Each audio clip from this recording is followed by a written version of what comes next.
गुरु अपनी केबिन में बैठा हुआ था। इस समय हर तरफ एक शांति छाई हुई थी। तभी केबिन का डोर नॉक करके भूरा केबिन के अंदर आ जाता है। इस समय उसके चेहरे पर परेशानी साफ दिख रही थी। तो वही गुरु अपनी आंखें बंद किए सिर्फ चेयर पर लीन हुआ था। उसे देखकर भूरा धीरे धीरे उसकी तरफ चला जाती है, क्योंकि गुरु का दहाड़ना जितना खतरनाक नहीं है उतना उसकी शांति खतरनाक है। गुरु का शांत होना मतलब कुछ तो खतरनाक होने वाला है। वही भूरा गुरु को देखकर एक गहरी सांस लेकर जैसे तैसे करके उस फाइल को टेबल पर आकर अपना सर झुकाए खड़ा हो जाता है। वही गुरु को पता था कि भूरा आ गया है। वह अपनी आंखें खोल करे गहरी सांस लेते हुए उस फाइल को देखने लगता है। फाइल को खोलने के बाद उसके हर एक पेज को वो पलटने लगता है। जैसे से वह फाइल के पेज पढ़ रहा था, वैसे वैसे उसके चेहरे पर की नसें साफ साफ दिखने लगी थी। पूरी फाइल पढ़ने के बाद गुरु उस फाइल को जमीन पर फेंक देता है और गुस्से में टेबल पर हाथ मार देता है। गुरु गुस्से भरी आवाज में, भूरा यह सब क्या है? मेरे जाने के बाद आखिर यहाँ पर क्या हुआ था? भूरा एक गहरी सांस लेकर अपना सर झुकाकर, बॉस आपके जाने के बाद यहाँ पर सीबीआई ऑफिसर आने लगे थे। हमारे 2 एम्प्लॉइज ने हमारे खिलाफ झूठी गवाही दी है, जिसकी वजह से हमारे फैक्ट्री को करनी पड़ी है। और मीडिया में भी यह बात फैल चुकी है कि राणा इंटरप्राइजेज के हॉस्पिटल में गैरकानूनी काम होते हैं, जिसकी वजह से आज शाम तक हॉस्पिटल भी बंद होने वाला है। यह सुनते ही गुरु एक गहरी सांस लेकर अपने सर को दबाने लगता है। वह खुद से ही, आखिर हो क्या रहा है? एक तो मेरी चेरी यहाँ पर नहीं है, अब मैं अपने गुस्से को कैसे शांत करूं? भूरा गुरु की बात को सुनकर कुछ नहीं कहता, अपना सर नीचे झुका लेता है। वही गुरु अपने पॉकेट से सिगरेट निकालते हुए कुछ सोचकर, पता लगाओ आखिर यह कौन यह सब कर रहा है। एक साथ फैक्ट्री और हॉस्पिटल दोनों को ही बंद करना मतलब राणा इंटरप्राइजेज की इकोनॉमिक सोर्सेज पर वार करना, और सबसे बड़ी बात वे पी के अंडरग्राउंड एरिया में टेक्निकल इशू आना। कहते हुए गुरु सिगरेट के पास ले रहा था, तब तक तरुण राणा जी भी अंदर आ चुके थे। दोनों को आते हुए देखकर गुरु भूरा को देखता है तो अपना सर हिलाकर एक साइड खड़ा हो जाता है। राणा जी चेयर पर बैठकर गहरी सांस लेकर, गुरु मीडिया में क्या चल रहा है? आखिर यह सब कौन कर रहा है? गुरु सिगरेट को एस्ट्रे में डालकर एक गहरी सांस लेते हुए, यह वही कर सकता है जिसको इससे फायदा है। आप ही सोचो कि आपके पॉलिटिक्स से हटने के बाद किसको इसका फायदा हो सकता है। राणा जी कुछ सोचते हुए, नायक। गुरु अपनी जगह से खड़ा होकर अपने कोट को सही करते हुए, फिलहाल तो कुछ पता नहीं है पर लग तो वहीं रहा है। देखते हैं, पर नायक यह कैसे कर सकता है? जहां तक मैं जानता हूं नायक में इतना दम नहीं है कि वह सब अकेले कर सके, इसके पीछे कोई ना कोई तो जरूर होगा। यह सुनते ही तरुण को सोचते हुए, पर नायक का बेटा एकांश फिलहाल तो हॉस्पिटल में है। क्या आपको लगता है भाई कि नायक यह कर सकता है? तरुण की बात सुनकर गुरु जो ग्लास वॉल के सामने खड़ा था, वह अजीब तरह से मुस्कुराते हुए, क्यों नहीं? बेटे का टूटा हुआ हाथ पैर देखकर नायक तो पागल हो ही गया होगा। क्या पता इस पागलपन में यह कर भी सकता है। गुरु की बात सुनकर राणा जी हैरानी के साथ, क्या नायक के बेटे का हाथ पर टूटा है? कब और यह सब कैसे हुआ? इसके बारे में हमें क्यों खबर नहीं? इस पर तरुण मुस्कुराते हुए, यह तो आपको भाई से ही पूछ लेना चाहिए कि नायक के बेटे के हाथ पैर क्यों टूटते हैं। यह सुनते ही राणा जी हैरानी के साथ, गुरु कहीं तुम्हारा इसमें हाथ तो नहीं है ना? गुरु वैसे ही पूरी मुंबई को देखते हुए, उसने मेरी चेरी को हाथ लगाया था तो उसे मैं कैसे जिंदा छोड़ सकता था? फिलहाल तो उसके हाथ पैर तोड़े हैं, बाद में देख लेंगे उसके साथ क्या करना है। यह सुनते ही राणा जी कुछ सोचते हुए, क्या मैं जान सकता हूं कि दुआ बेटा है कहां पर? तुमने क्या किया है उसके साथ? क्या अब तुम शांत रहोगे? कुछ भी मुझे बताओगे नहीं? यह सुनते ही गुरु राणा जी की तरफ देखकर बिना किसी एक्सप्रेशन के साथ, दादाजी अगर पता होता तो अब तक मैं अपनी चेरी को अपने पास नहीं लाता। मुझे भी पता नहीं है वह कहां पर है। ढूंढो रहा हूं पर मिल नहीं रही है। कहते हुए वह वहां से जाने ही वाला था कि तभी राणा जी कुछ सोचते हुए, क्या तुम ऐसे ही उसे ढूंढते रहोगे? यह सब किसने किया है यह तो पता लगवाना पड़ेगा ना। आखिर वह राणा परिवार की बहू है, मेरी पोती है। अगर उसे कुछ हो गया तो मैं किसी को नहीं छोड़ूंगा गुरु। कहते हुए राणा जी गुस्से में गुरु की तरफ से देखने लगते हैं। वही गुरु बिना राणा जी की तरफ देखकर अपने दोनों हाथ पॉकेट में डाले, दादाजी आप यह भी जान लीजिएगा कि आपकी पोती, आपकी बहू मेरी चेरी है। जितनी फिक्र आपको है उससे कहीं गुना ज्यादा मुझे भी है। पर फिलहाल तो मेरे कोई भी सोर्सेज मेरी चेरी तक पहुंच नहीं रहे हैं। कहते हुए गुरु वहां से चला जाता है। वही उसके पीछे पीछे भूरा भी चला जाता है। वही राणा जी तरुण की तरफ देखते हैं तो तरुण भी वहां से चला जाता है। अब सिर्फ केबिन में राणा जी बैठे हुए थे। वह गहरी सांस लेकर अपनी आंखें बंद किए कुछ सोचने लगते हैं। वहीं दूसरी तरफ नायक हॉस्पिटल के रूम में बैठा अपने बेटे को देख रहा था। इस समय एकांश की हालत बहुत ही खराब हो चुकी थी। डॉक्टर ने पहले ही कहा था कि एकांश कभी चल नहीं सकता, जिसकी वजह से नायक हो और भी गुस्सा आ रहा था। वही नायक किसी ही सोच रहा था कि तभी उसे किसी का कॉल आ जाता है, जिसकी वजह से वह बाहर चला जाता है। नायक एक गहरी सांस लेकर, मैंने अपने आदमियों को हॉस्पिटल में भेज दिया है और वहां पर ड्रग्स एंड इलीगल मेडिसिन मिल चुकी है। शाम तक राणा हॉस्पिटल बंद हो जाएगा। नायक की बात पर सामने वाला जोर जोर से मुस्कुराते हुए, चाहे राणा परिवार का कितना भी डूब जाए गुरु उन्हें डूबने से बचाएगा। गुरु वह शेर है जो दहाड़ने से ज्यादा शांत रहकर अपना काम करने में यकीन रखता है। नजर रखो गुरु पर। राणा परिवार को अगर बर्बाद करना है तो पहले गुरु को अपने रास्ते से हटाना पड़ेगा। वैसे सुना है उसकी वाइफी को किसी ने किडनैप किया है। इसी का फायदा उठाओ और गुरु को रास्ते से हटाने का प्लान बनाओ।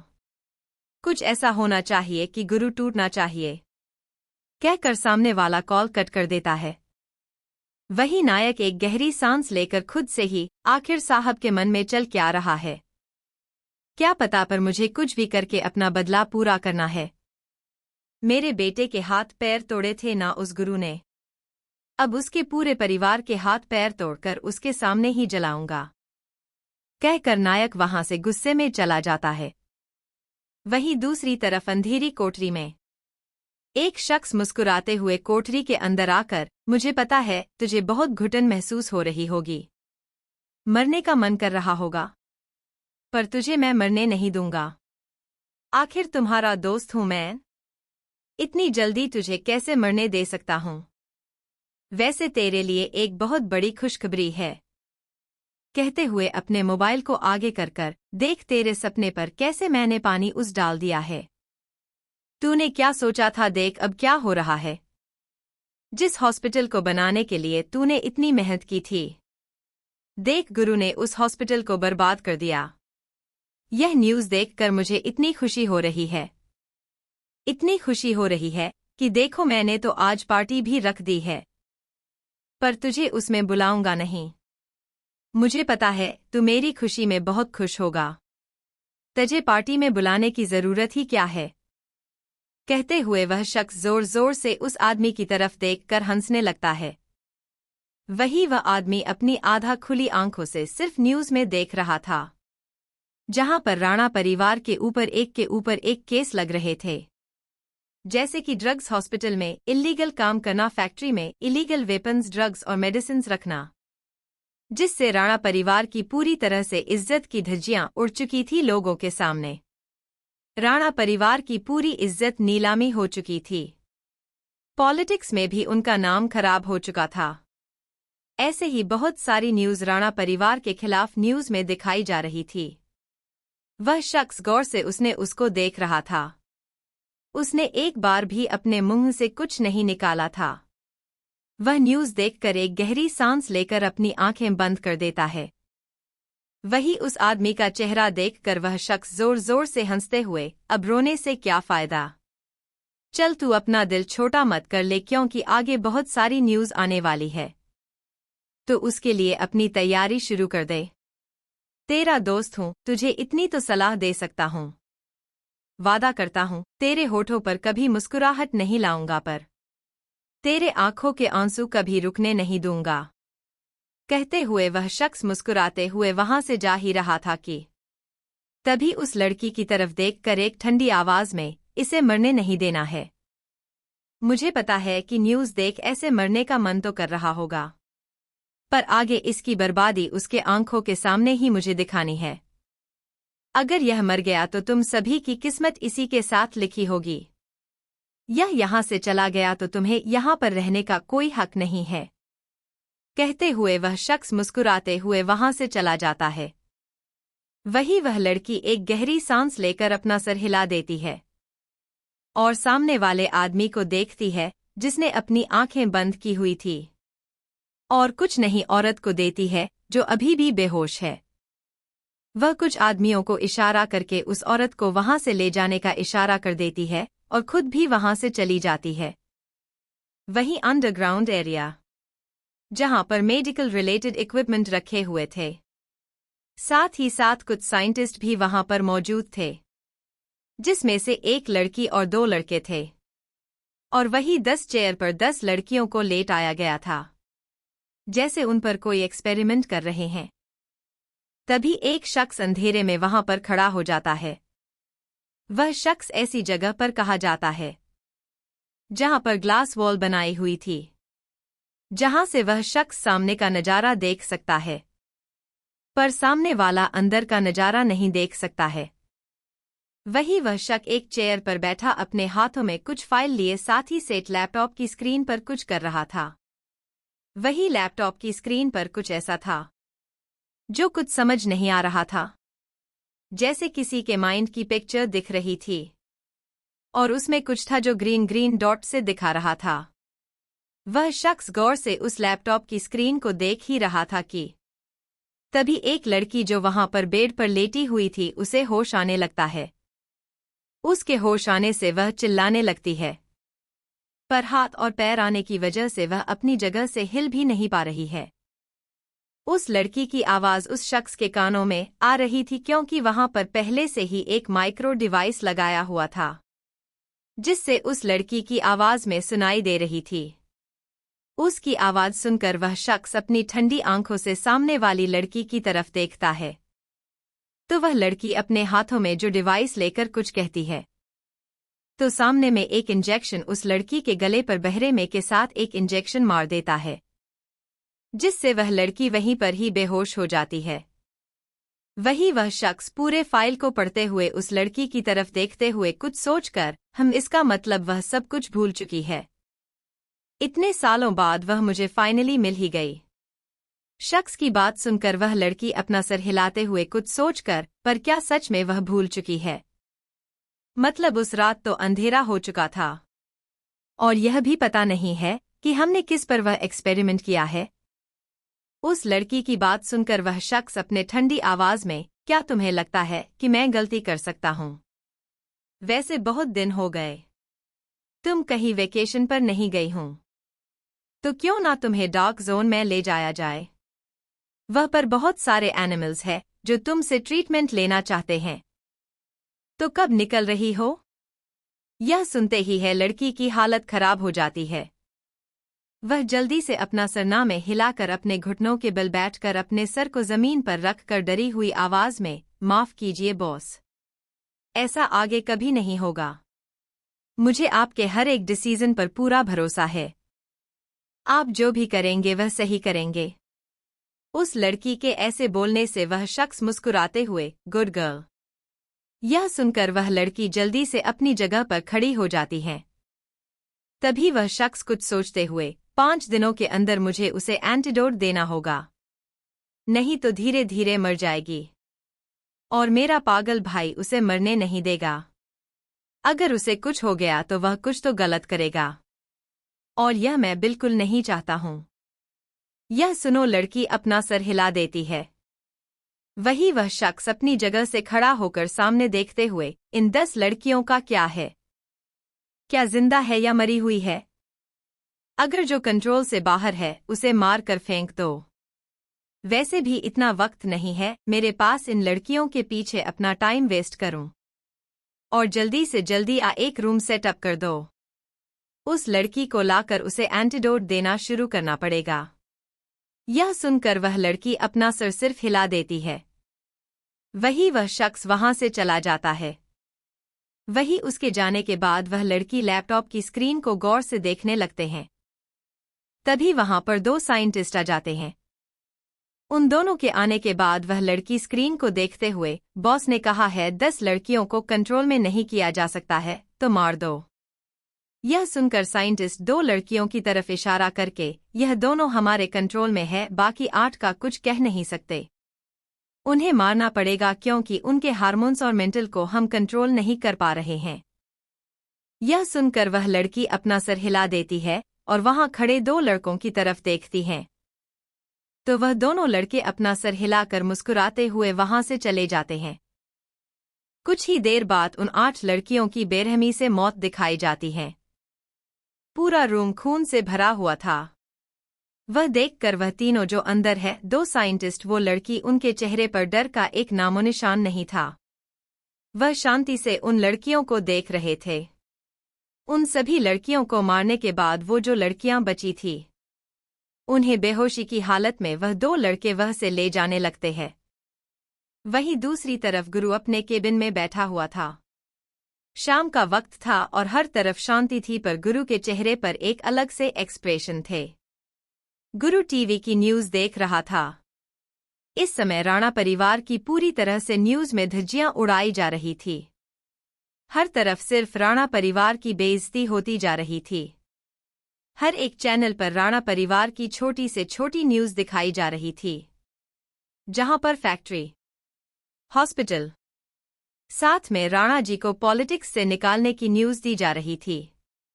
ऐसा लग रहा था कि जैसे राणा परिवार का बुरा वक्त चालू हो गया है। हर तरफ शांति और एक अलग सा सन्नाटा था। वही केबिन में तरुण आ जाता है। तरुण अपने हाथों में फाइल लिए गुरु के सामने करते हुए शांत आवाज में, भाई इनकम टैक्स रेट पड़ चुकी है। हर तरफ हमारे अकाउंट से लेकर हमारे हर एक छोटी सी छोटी डिटेल्स के बारे में इंफॉर्मेशन निकाल रहे हैं। और यहाँ तक कि हमारे बिजनेस पार्टनर एंड क्लाइंट ने हमसे कनेक्शन तोड़ रहे हैं। कहते हुए तरुण अपना सर नीचे कर लेता हूँ। इस समय उसके चेहरे पर भी परेशानी साफ साफ देखी जा सकती थी। वह गौर से गुरु की तरफ देखने लगता है, जिसके चेहरे पर उसे कोई भी एक्सप्रेशन नजर नहीं आते हैं। वही गुरु हर एक फाइल को शांति से पढ़ रहा था। इस समय उसके चेहरे पर कोई भी एक्सप्रेशन नहीं थे। वही गुरु ऐसे शांत देखकर तरुण को राह नहीं जाता। वह गुरु की तरफ देखकर, भाई आप इतने शांत कैसे रह सकते हो? राणा एंटरप्राइज अब बर्बादी के कगार पर आ चुका है, फिर भी आप इतने शांत हो कैसे?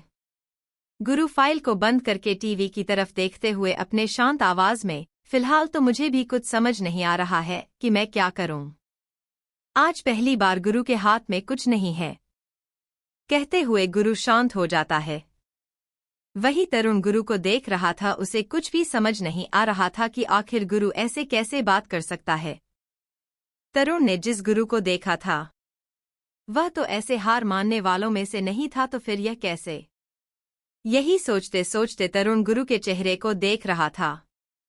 तभी उसे किसी का कॉल आ जाता है, तो वह कॉल अटेंड कर देता है। सामने वाली की बात सुनकर वह हैरानी के साथ, क्या हॉस्पिटल में?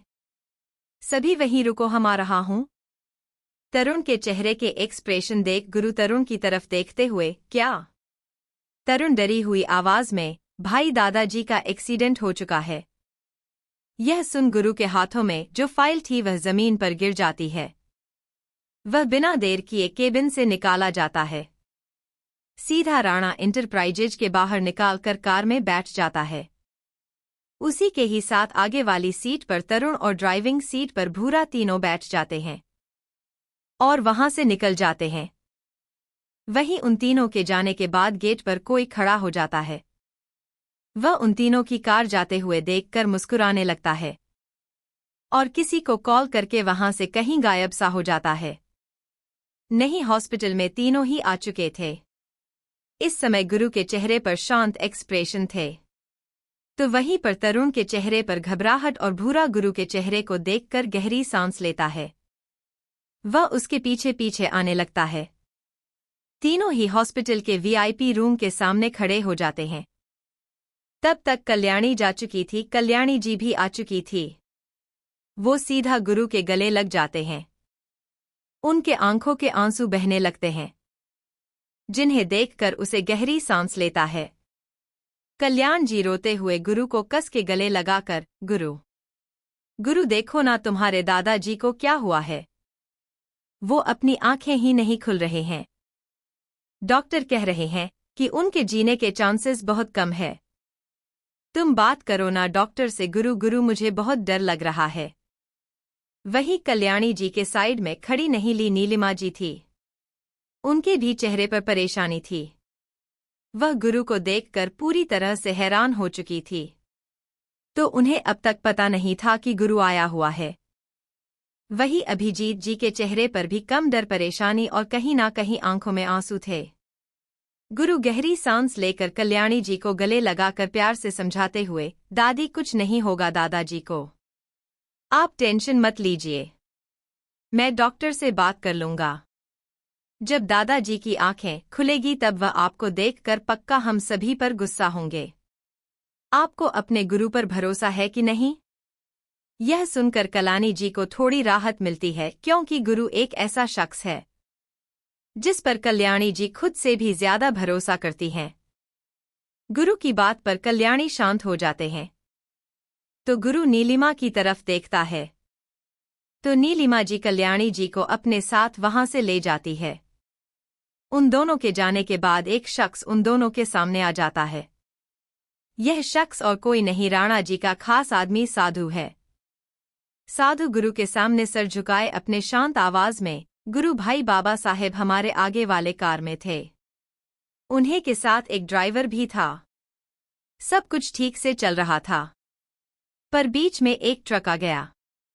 उसने बाबा साहेब की कार को कट मारकर वहां से चला गया। पता भी नहीं चला यह कौन और किसने किया है, इस पर यह एक्सीडेंट बिल्कुल नहीं है। और ड्राइवर है वह अभी आईसीयू में है। उसके भी जिंदा रहने के चांसेस बहुत कम है। उसने बाबा साहेब को बचाने के लिए खुद की जान कुर्बान कर दी। गुरु गौर से साधु की बात सुन रहा था। वह वही चेयर पर बैठ जाता है। इस समय से शांति को देखकर हर किसी को बहुत डर लग रहा था। साधु एक साइड खड़ा होकर गुरु को देख रहा था, तो कभी वीआईपी रूम को। आधे घंटे बाद डॉक्टर आ जाते हैं। डॉक्टर के आने के बाद डॉक्टर एक नज़र गुरु को देखते हैं, फिर सभी की तरफ देखकर, दिमाग पर गहरी चोट की वजह से राणा साहब कोमा में जा चुके हैं। यह सुनकर अभिजीत वहीं पर बैठे रोक नहीं लगता है। वही तरुण की हालत भी कुछ ठीक नहीं थी और गुरु बस शांति से अपने शेयर चेयर पर बैठा हुआ था। सभी रो रहे थे। सभी के चेहरे पर दर्द साफ साफ दिख रहा था। वही यहाँ पर तो राणा परिवार के ऊपर मुसीबतों का पहाड़ आ चुका था। पर कोई था जो दूर खड़ा उन सभी की वीडियो निकाल रहा था और उसके चेहरे पर बड़ी सी मुस्कुराहट थी। वह शख्स एक ऑनर में खड़ा होकर किसी को कॉल लगा लेता है। सामने से कॉल अटेंड होता है तो बड़ी सी मुस्कुराहट लिए नायक भाई राणा कोमा में चला गया है। नायक जो एकांश के साइड में बैठा हुआ था, उसकी बात सुनकर मुस्कुराते हुए, क्या बात सुनाई है काली, राणा कोमा में गया है? मतलब राणा परिवार टूटने की कगार पर आ गया है। गुरु का सबसे कमजोर कड़ी पर वार किया है। हमने राणा का कोमा में जाना और गुरु की वह छमिया का गायब होना दोनों ही गुरु को खोखला बना देंगे। अब गुरु हमारे रास्ते में नहीं आएगा। अब राणा परिवार को बर्बाद होने से कोई भी नहीं रोक सकता। कहते हुए नायक जोर जोर से हंसने लगता है। उसके चेहरे पर जो चमक और जो मुस्कुराहट थी वह शब्दों में बयान नहीं कर सकती है। कॉल कट करने के बाद वह एक ऑनर पर किसी से बात करने चला जाता है। वहीं दूसरी तरफ गुरु अकेली ही वीआईपी रूम के सामने बैठा हुआ था। इस समय वह बहुत ही अकेला था, कोई नहीं था उसके साइड में और अंदर वीआईपी रूम में राणा जी लेटे हुए थे। इस समय वहां पर हर तरफ शांति थी। वही तरुण गुरु का अकेला देखकर उसके साइड में आकर बैठ जाता है। तरुण को बैठे हुए देखकर गुरु अपनी आंखें बंद करके गहरी सांस लेता है। तो तरुण कहना शुरू कर देता है, कुछ दिनों के लिए कृषि को आउट ऑफ कंट्री मैंने भेज दिया है और दादी को अभी तक दादाजी के बारे में पता नहीं है। इस पर गुरु सिर्फ अपना सर हिला देता है। तो तरुण गुरु की तरफ देखकर, भाई अब आगे क्या करना है, ऐसे में तो सब कुछ बर्बाद हो जाएगा। दादाजी अगर हॉस्पिटल में है तो पॉलिटिक्स में बहुत प्रॉब्लम्स आ जाएंगे और ऊपर से हमारी फैक्ट्री और हॉस्पिटल भी बंद होने आए हैं। यह सुनकर गुरु कुछ नहीं कहता है, पूरी तरह से शांत हो जाता है। वही तरुण भी अपना सर झुका है, वहीं पर बैठ जाता है। तभी गुरु के सामने कादम्बरी खड़ी होकर, गुरु पापा कैसे? सब कुछ ठीक तो है ना? और तुमने मुझे एक बार भी कॉल नहीं किया। गुरु कादम्बरी की तरह बिना किसी एक्सप्रेशन के साथ, दादाजी आईसीयू में है और डॉक्टर ने कहा है कि वह कोमा में है, बचने के कोई भी चांसेस नहीं है। यह सुनकर कादम्बरी वहीं जमीन पर बैठ जाते हैं। उसके आंखों से आंसू बहने लगते हैं और वही तरुण कादम्बरी को गले लगाते हुए उन्हें शांत करते हुए, बुआ शांत हो जाइए, यहाँ पर सब कुछ बिखरा पड़ा है। दादी की भी हालत ठीक नहीं है, पापा भी रो रहे हैं, आप अगर ऐसे रहेंगे तो उन दोनों को कौन संभालेगा? यह सुनते ही कादम्बरी खुद को जैसे तैसे शांत करके गुरु की तरफ देखकर, गुरु दुआ कहाँ पर है? वह तो ठीक है ना? गुरु कादम्बरी की तरफ देखकर बिना किसी एक्सप्रेशन के साथ, फिलहाल तो पता नहीं वह कहाँ पर है। चेरी का किडनैपिंग हुआ है और अभी तक कुछ भी पता नहीं चल रहा है कि चेरी है कहाँ पर। यह सुनते ही कादम्बरी गुरु के कंधे पर हाथ रखकर उसे शांत करते हुए, बहुत जल्दी तुम उसे ढूंढ लोगे। तुम अगर टूट जाओगे तो पूरा परिवार बिखर जाएगा। गुरु खुद को शांत करो, तब तक मैं माँ और भाई को संभाल कर आती हूँ। इतना कहकर कादम्बरी वहां से चली जाती है। वही कादम्बरी के जाने के बाद तरुण कुछ सोचने लगता है। वह हैरान ऐसे गुरु की तरफ देखता है तो गुरु अपना सर हिला देता है, जिससे तरुण पूरी तरह से सुन्न हो जाता है। उसकी आंखें बड़ी और उसके चेहरे पर एक अलग ही एक्सप्रेशन आ जाते हैं। वही गुरु भी अपनी जगह से खड़ा होकर वहां से आईसीयू रूम में चला जाता है, जहां पर राणा जी के पूरे शरीर पर अलग अलग मशीनें लगाई हुई थी। चेहरे पर मांस और माथे पर सफेद कॉलर की पट्टियां लगी हुई थी। उन्हें देखकर ऐसा लग रहा था कि जैसे उन्हें बुरी तरह से चोट पहुंचाई गई हो। गुरु उन्हें देखकर वहीं चेयर पर बैठ जाता है। वही तरुण बाहर बैठे रूम की तरफ देखने लगता है। वही दूर खड़ा शख्स कब से वहां पर खड़ा होकर यह सब देख रहा था। तभी उसे किसी का कॉल आ जाता है तो वह बाहर से चला जाता है। वहीं दूसरी तरफ दुआ अपने कमरे में सो रही थी। इस समय किसी गहरी नींद में थी। तभी उसके कमरे में कोई आता है। वह शख्स कमरे में आकर पूरे कमरे में अंधेरा कर देता है। अब दुआ के कमरे में सिर्फ एक येलो कलर की डिम लाइट चालू थी, बाकी पूरा कमरा अंधेरा ही था। वह शख्स डिम लाइट में दुआ के गोरे चेहरे को देखता है। वह उसके चेहरे को ऊपर से ही छूते हुए मुस्कुराकर, आखिर तुम्हें मैंने ही बनाया है, खूबसूरत होना तो लाजमी है, पर मुझे एक बात का बहुत गुस्सा आ रहा है कि आखिर तुम इतनी मासूम कैसे बन सकती हो। तुम्हें तो मैंने एक जानवर बनाने का सोचा था, जो मेरे एक डेंजरस वेपन बन सके, पर तुम एक मासूम सी गुड़िया बन गई। इसकी सजा तो तुम्हें मिलकर ही रहेगी, पर फिलहाल तुम्हें जिंदा रखना पड़ेगा, नहीं तो तुम मर जाओगी और यह मैं होने नहीं दे सकता। कहते हुए वह शख्स अपने पॉकेट से एक इंजेक्शन निकालता है और बिना देर किए उसके गले में एक इंजेक्शन लगा देता है, जिससे दुआ नींद में ही हल्का आहा कर देती है। उसकी आंखें नहीं खुलती। ऐसा लग रहा था जैसे से बेहोश किया गया हो, पर बेहोशी में भी उसे दर्द महसूस हो रहा था। वही वह शख्स उसे इंजेक्शन मारने के बाद उसके आंखों पर हाथ रखकर उसे सहलाते हुए, धीरे धीरे तुम ठीक हो जाओगी। उसके बाद तुम सिर्फ मेरी एक स्लेव बनकर रहोगी। बस कुछ वक्त। एक बार तुम्हें मरने से बचो, उसके बाद तुम मेरे हाथों की कठपुतली बनने वाली हूं।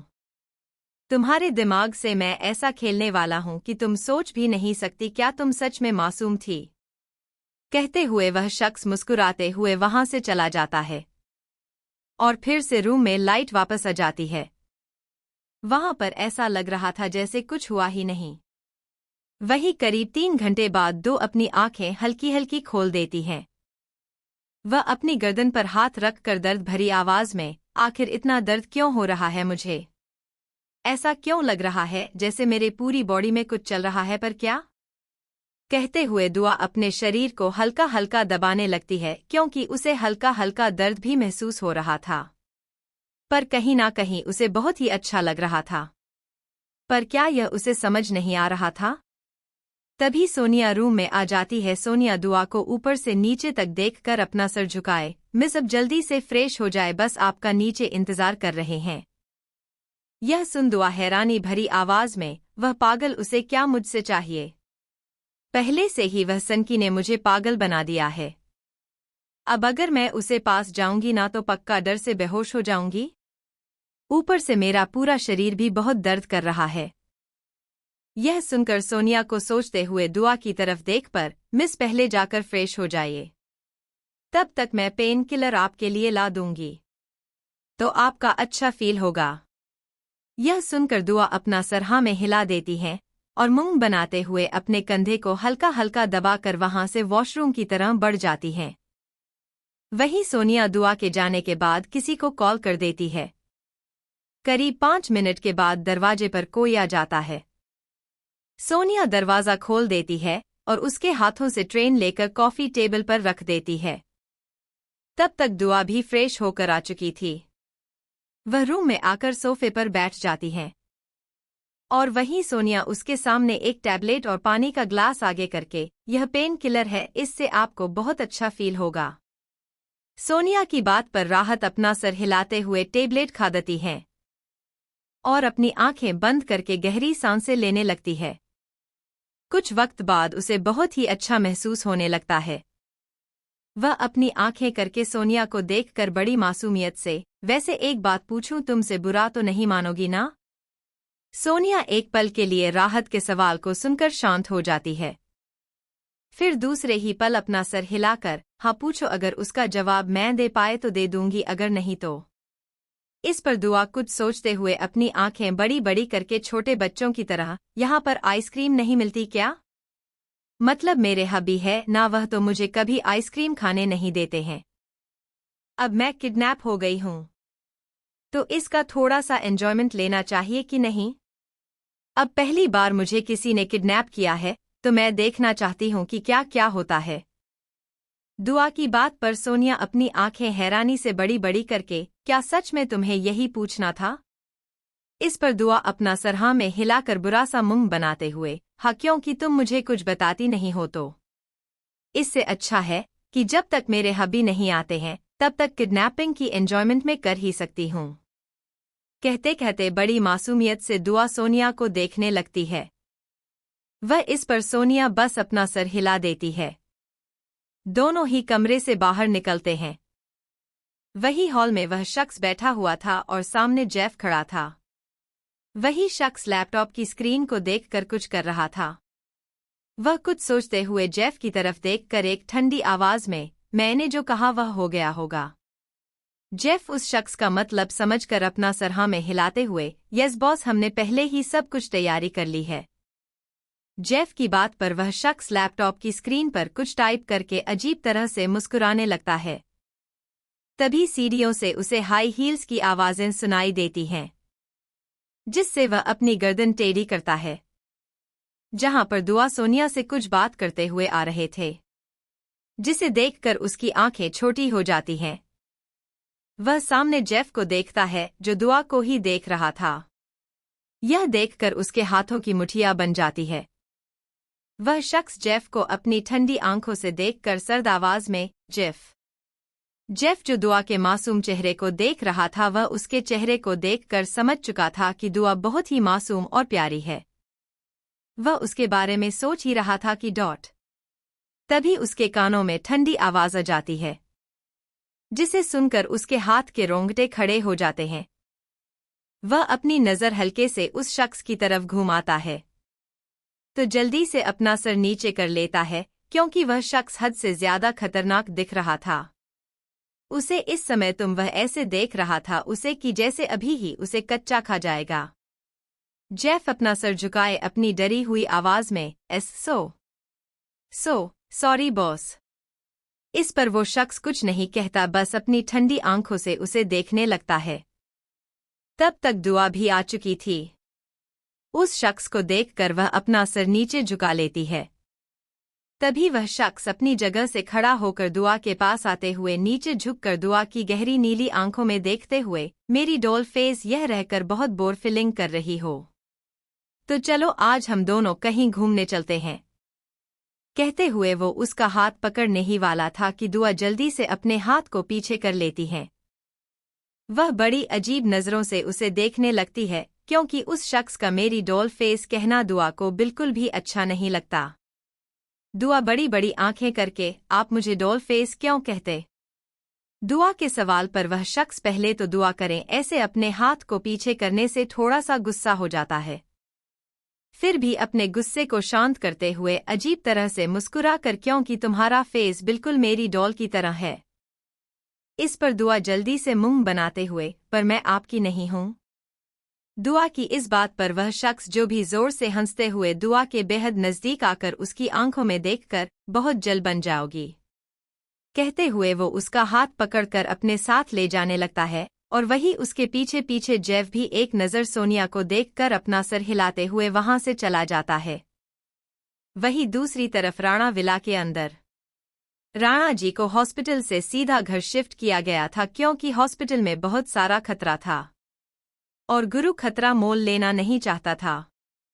इसी वजह से राणा जी को घर पर ही शिफ्ट किया गया था। पर हर तरफ यह न्यूज़ फैल चुकी थी कि राणा जी का एक्सीडेंट हो चुका है, जिसकी वजह से मीडिया वाले राणा पैलेस के गेट के बाहर खड़े थे। वही राणा जी के रूम में कादम्बरी, कल्याणी जी और नीलिमा जी तीनों ही बैठी हुई थी। वही गुरु दरवाजे पर खड़ा होकर राणा जी के चेहरे को देख रहा था। वह गहरी सांस लेकर तरुण और अभिजीत को एक नज़र देखकर वहां से चला जाता है। वही तरुण और अभिजीत जी भी गुरु के जाने के बाद दोनों भी वहां से चले जाते हैं। स्टडी रूम में गुरु अपनी चेयर पर बैठा हुआ था।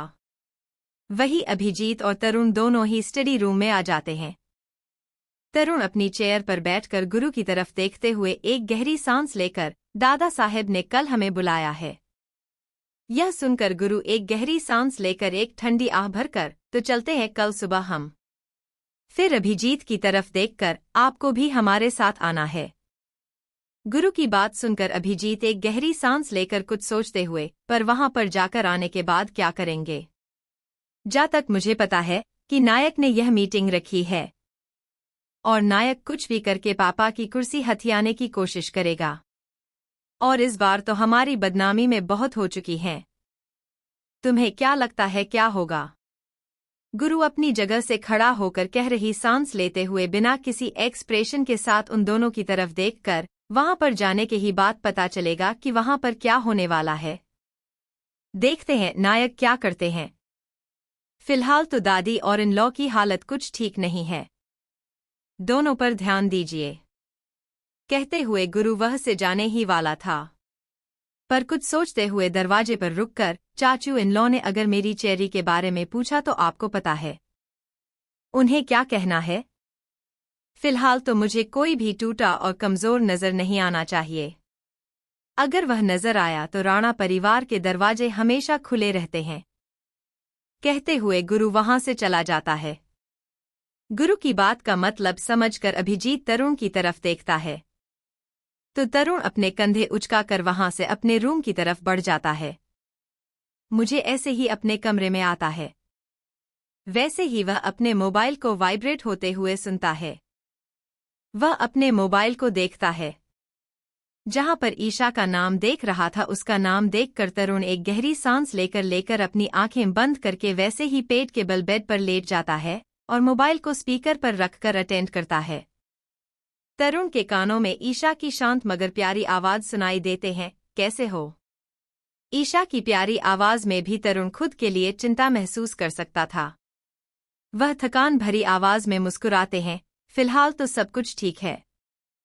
यह सुनकर ईशा बड़े प्यार से, मुझे पता है तुम आज बहुत तकलीफ से गुजरे हो। वैसे दादाजी कैसे हैं? सुना है उनका एक्सीडेंट हो गया और तुमने शायद से दादाजी को राणा पैलेस में लाया है। सब कुछ ठीक तो है, कोई प्रॉब्लम तो नहीं है ना?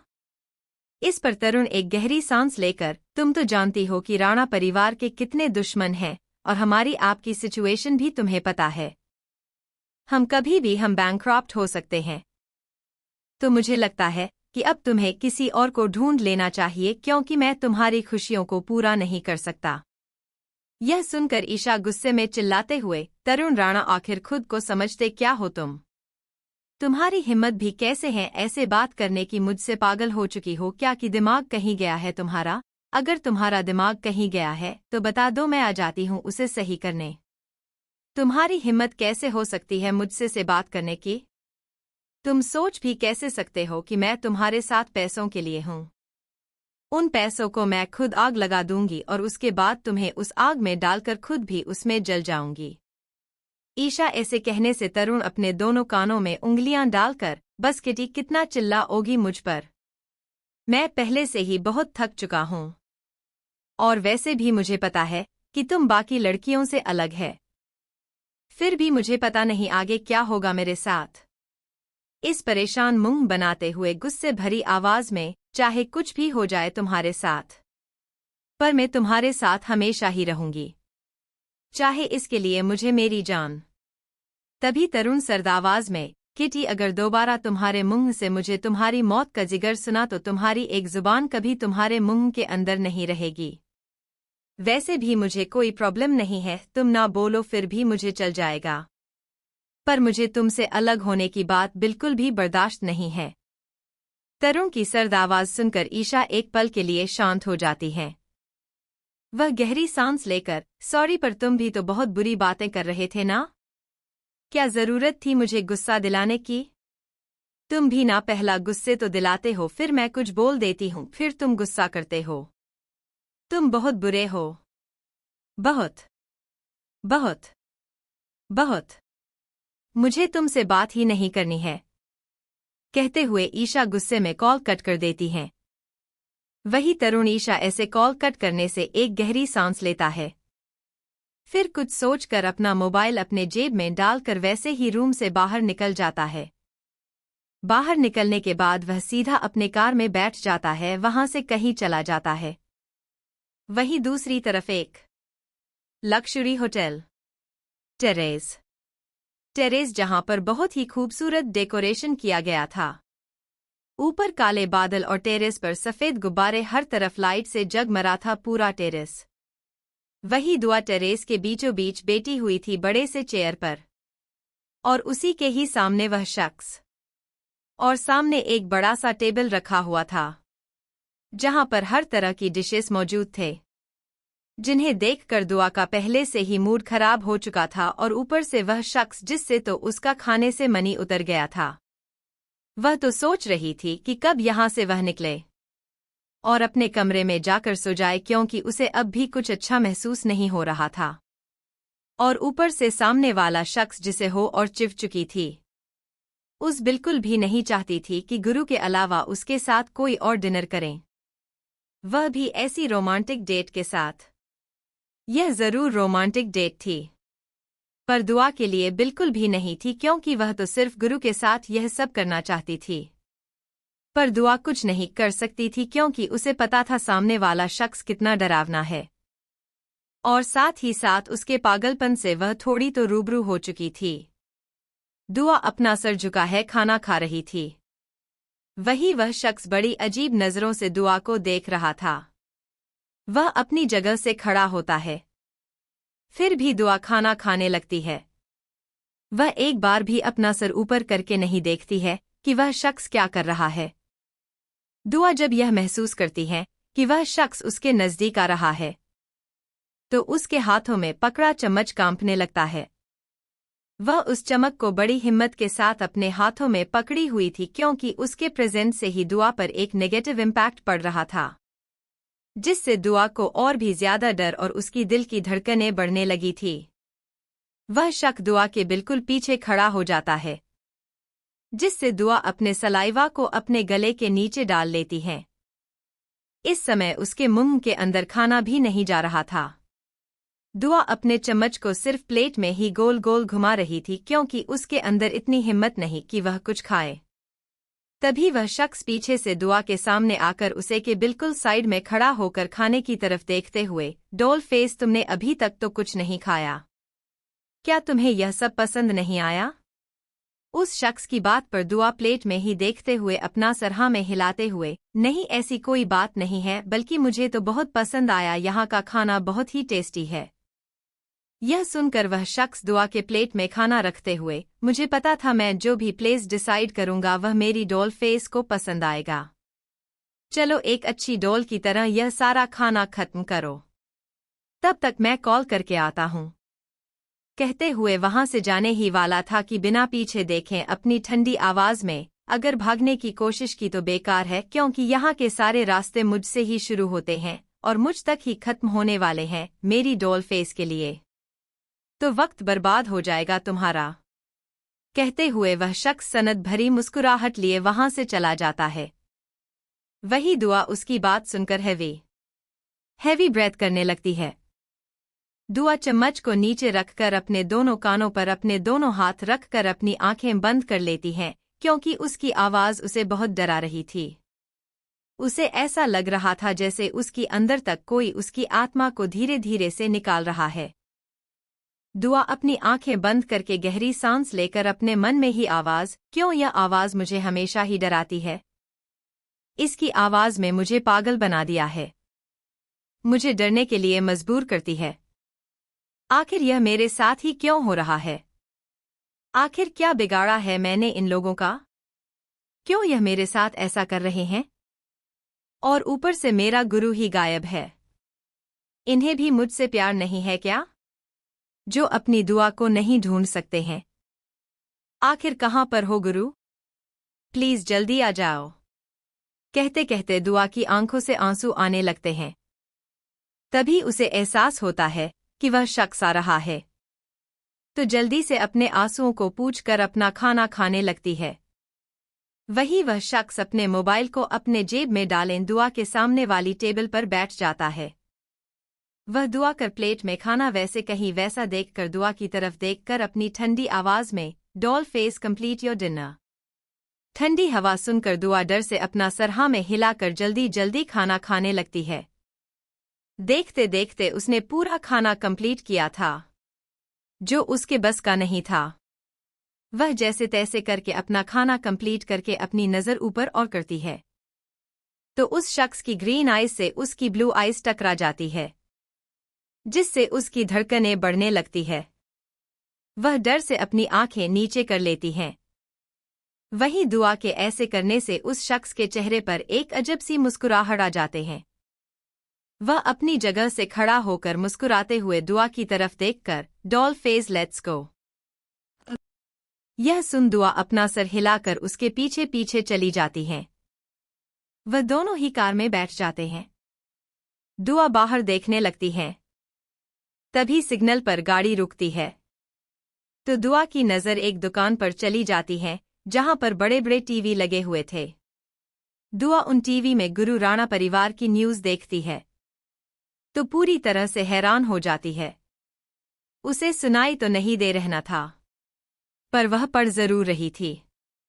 वहां पर साफ साफ लिखा हुआ था कि राणा हॉस्पिटल में मिले इनलीगल सामान। यह पढ़कर दुआ पूरी तरह से हैरान हो जाती है। वह अपनी आंखें हैरानी से बड़ी बड़ी करके उसको देख रही थी। उसके आंखों से आंसू आ रहे थे। वह हैरानी भरी आवाज में, क्या? यह सब कैसे हो सकता है? पता नहीं मेरा गुरु कितने प्रॉब्लम है। पापा मम्मी उनकी तो क्या हालत हो चुकी होंगी। वही मैं सोचो तो गुरु मुझे लेने क्यों नहीं आया। कहते कहते दुआ के आंखों से आंसू आने लगते हैं। वही तो इस बात से अनजान कि उसकी यह बातें कोई और भी सुन रहा है, जिसके चेहरे पर इस समय दुआ की बातों को सुनकर साफ साफ गुस्सा देख रहा था। उसकी डेडली ग्रीन आइज में अब किलिंग ऑरा साफ साफ देखा जा सकता था। वह दुआ की तरफ गौर से देख रहा था जो रो रही थी। उसे ऐसे रोते हुए देखकर कार का टेम्परेचर बढ़ चुका था। वही सामने बेटा ड्राइवर और जेफ दोनों के ही चेहरे पर पसीना साफ साफ देखा जा सकता था। जरूर कार में एसी था, पर उस एसी का उस टेम्परेचर भी गिरने से कोई भी फर्क नहीं था, क्योंकि वहां का माहौल अब डरावना हो चुका था। जेफ मिरर में से दुआ के चेहरे को देखता है, जो रो रही थी। उसे देखकर वह अपने मन में, अब तुम्हें कोई नहीं बचा सकता। क्या जरूरत थी इस पागल के सामने रोने की? अब पता नहीं यह पागल तुम्हारे साथ क्या करेगा। कहते कहते जेफ अपनी आंखें बंद करके गहरी सांस लेता है। वही दुआ जो सामने देख रही थी, उसे तो कुछ पता ही नहीं था। वो तो बस रोए जा रही थी। तभी सिग्नल ग्रीन हो चुका था और कार वहां से निकल चुकी थी। दुआ रो ही रही थी कि तभी वह शख्स किसी की भी जान लेने वाली आवाज में, डॉल फेस। उसकी ऐसी आवाज सुनकर दुआ के आंसू तो रुक गए, पर ना जाने क्यों उसकी आंखें बड़ी हो गई। उसकी दिल की धड़कनें बढ़ गई। उसके हाथ पैर कांपने लगे। वह अपने कांपते होठों के साथ बड़ी हिम्मत करके उस रुमाल को देखती है और अपना हाथ आगे कर देती है।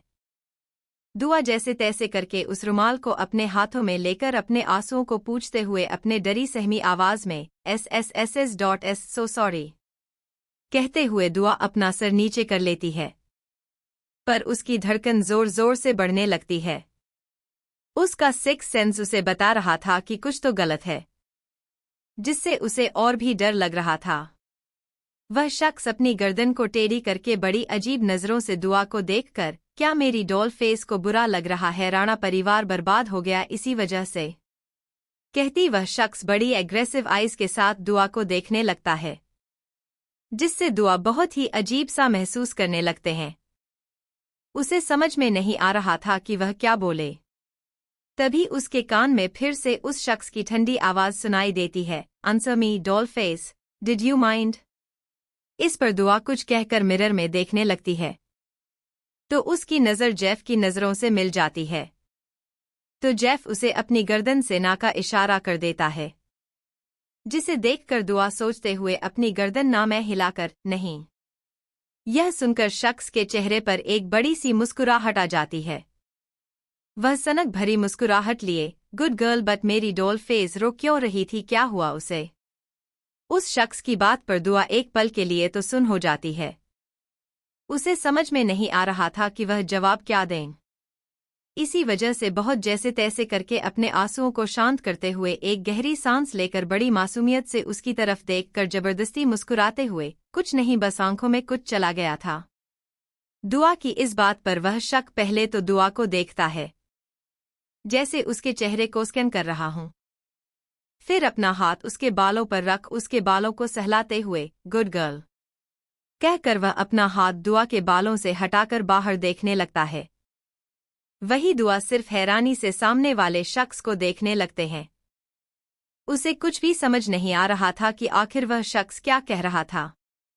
इस पर भी वह ज्यादा ध्यान ना देकर अपने आंसुओं को पूछते हुए बाहर देखने लगती हैं। उसके मन में रह रहे कल यही सवाल चल रहा था कि आखिर राणा परिवार में चल क्या रहा होगा। उसे यही डर खाए जा रहा था कि कहीं कुछ गलत ना हो। यही सोचते सोचते ना जाने कब दुआ को नींद आ जाती है। यह उसे खुद भी नहीं पता चलता है। वह नींद में ही उस शख्स के कंधे पर अपना सर रख देती है, जिससे वह शख्स दुआ की तरफ देखने लगता है। पर उसकी ग्रीन आइज में कोई भी इमोशन नहीं थे। उस शांति से सिर्फ दुआ को देख रहा था, जैसे उसे देखकर कुछ सोच रहा हूं। वह ना ही दुआ को अपने कंधे से हटाता है और ना ही अपना हाथ आगे बढ़कर उसके सर को ठीक से अपने कंधे पर रखता है। दुआ जैसे उसके कंधे पर अपना सर रख के सो रही थी, वैसे उसे सोने दे रहा था। वह एक नज़र दुआ को देखकर बाहर का नजारा देखने लगता है। वही देखते देखते विला भी आ जाता है। वह शख्स अपनी ठंडी आंखों से दुआ को देखता है। जो गाड़ी के तेजी से ब्रेक लगाने की वजह से उसकी आंख खुल चुकी थी। वही दुआ खुद को उस शख्स के कंधे पर अपना सर रखे हुए महसूस करती है, तो जल्दी से उससे दूर होकर अपना सर नीचे करके सॉरी कहते कहते हो रुक जाती है, क्योंकि वह शख्स पहले ही वहां से निकल चुका था। दुआ भी उसके पीछे पीछे जाने लगती है। तभी उसके पीछे से जेफ उससे एक कदम की दूरी पर सामने देखते हुए बिना किसी एक्सप्रेशन के साथ, जितना हो सके उतना तुम्हें इसकी हाँ में अपनी हाँ मिलानी है, यही तुम्हारे लिए बेहतर होगा। कुछ भी करो पर इससे गुस्सा मत दिलाओ और ना ही इससे डरो। अगर जितना डर होगी उतना यह तुम्हें डराएगा। कहते हुए जेफ दुआ से आगे चला जाता है। वही दुआ जेफ को जाते हुए देख रही थी। वह से जाते हुए देखकर अपने मन में आखिरी मेरी मदद क्यों कर रहा है, यह भी तो इस सनकी के साथ है। लगता है यह अच्छा है पर इसके साथ ही तो रहता है। कहते कहते दुआ जेफ के बारे में सोचने लगती है। वह उसके बारे में सोचते सोचते मिला के अंदर आती है। जैसे ही वह विला के अंदर आती है तो सोनिया पहले से ही खड़ी थी। वह अपना सर झुकाए उस शख्स के सामने खड़ी थी। वही वह शख्स उसे कुछ कह रहा था। दोनों को देखकर ऐसा लग रहा था कि कुछ तो सीरियस है। दुआ जैसे ही हॉल में आती है वैसे ही वह दोनों शांत हो जाते हैं। वह शख्स एक नज़र सोनिया को देखकर अपने कोट को सही से करके वहां से निकल जाता है। वही दुआ जाते हुए उसकी पीठ को देख रही थी। तभी वह शख्स पीछे मुड़कर दुआ की तरफ देखकर डॉल फेस गुड नाइट कहते हुए वो जिस तरह से मुस्कुराने लगता है, तभी दुआ की नज़र उसके किंग कोबरा टैटू पर चली जाती है। उस टैटू की ग्रीन आइज और उस शख्स की ग्रीन आइज दोनों ही चमकने लगती हैं। उन दोनों को देख ना जाने क्यों दुआ के चेहरे पर एक घबराहट दिखने लगती है। वह बस अपना सर नीचे झुका लेती है और उसकी चेहरे की घबराहट को देख वह शख्स इविल स्माइल लिए सीढ़ियों से ऊपर की ओर जाने लगता है। वही दुआ एक नज़र सोनिया को देखती है। जो जेफ को देख रही थी वही जेफ उसे एक नज़र देखकर वहां से चला जाता है, जिससे सोनिया का चेहरा पूरी तरह से उदास हो जाता है। उसके से देखने से दुआ को कुछ समझ में आ जाता है। वह सोनिया के कंधे पर हाथ रखकर मुस्कुराते हुए, मुझे यह तो नहीं पता कि तुम्हारे दिल में क्या है, पर एक बात कहूँ, अगर वक्त रहते हैं हमारे दिल की बात किसी से नहीं की है तो बहुत देर होती है कि जिंदगी भर यही लगता है कि क्यों हमने अपने दिल की बात क्यों नहीं की। और मेरा मानना यह है कि पछताने से अच्छा है कि दिल की बात कहकर खुद को आज़ाद कर लो, बाद में जो होगा सो होगा। कहते हुए दुआ मुस्कुरा कर वहां से चली जाती है। उसकी मुस्कुराहट देखकर सोनिया भी मुस्कुराने लगते हैं। वह दुआ को जाते हुए देखकर खुद से है, यह है तो बहुत छोटी रही है, पर इसकी बातों में बहुत गहराई है। इसने कुछ गलत भी नहीं कहा। मुझे भी लगता है कि मुझे अपने दिल की बात कहनी चाहिए। पता नहीं यहाँ से आज़ाद हो पाऊंगी या नहीं, पर दिल के एक कोने से खुद को आज़ाद तो कर लूंगी अपने दिल की बात कहकर। कहते हुए सोनिया भी दूसरी ओर चली जाती है। वही दुआ जब अपने कमरे में आती है तो उसे कुछ अजीब सा महसूस होने लगता है। वह ज्यादा ध्यान ना देकर सीधा वॉशरूम की तरफ चले जाती हैं। वॉशरूम में खुद को अच्छे से फ्रेश करके एक लूट गाउन पहनकर बाहर आती हैं। वह जब बाहर आती है तो मिरर में खुद का चेहरा देखकर एक गहरी सांस लेते हुए अपने गालों पर अपने दोनों हाथ रखकर छोटे बच्चों की तरह पाउड बनाकर अब कहीं मैं अच्छी लग रही हूँ। वह गुड़िया वाला मेकअप और उस सनकी की बातें सच में मुझे पागल कर देगी। भगवान जी जल्दी से अपनी दुआ को यहाँ से आज़ाद कर लीजिए। कहते हुए दुआ बिस्तर पर जाकर सो जाती है। उसके सोने के बाद करीब 12 बजे एक शख्स उसके कमरे में आता है। कमरे में आने के बाद वह डिम लाइट चालू कर देता है और सीधा दुआ की तरफ चला जाता है। अपने हाथों में पकड़े इंजेक्शन को दुआ की गर्दन में लगाकर उसके बालों को सहलाने हुए मुस्कुराकर वहां से चला जाता है। वह सब जैसे ही दुआ के कमरे से बाहर आता है तो सामने ग्रीन आइज में हद से ज्यादा ठंडापन लिए उस शख्स को देखते हुए, ब्रो आप इतनी रात को मेरी डॉल फेस के रूम में क्या कर रहे थे?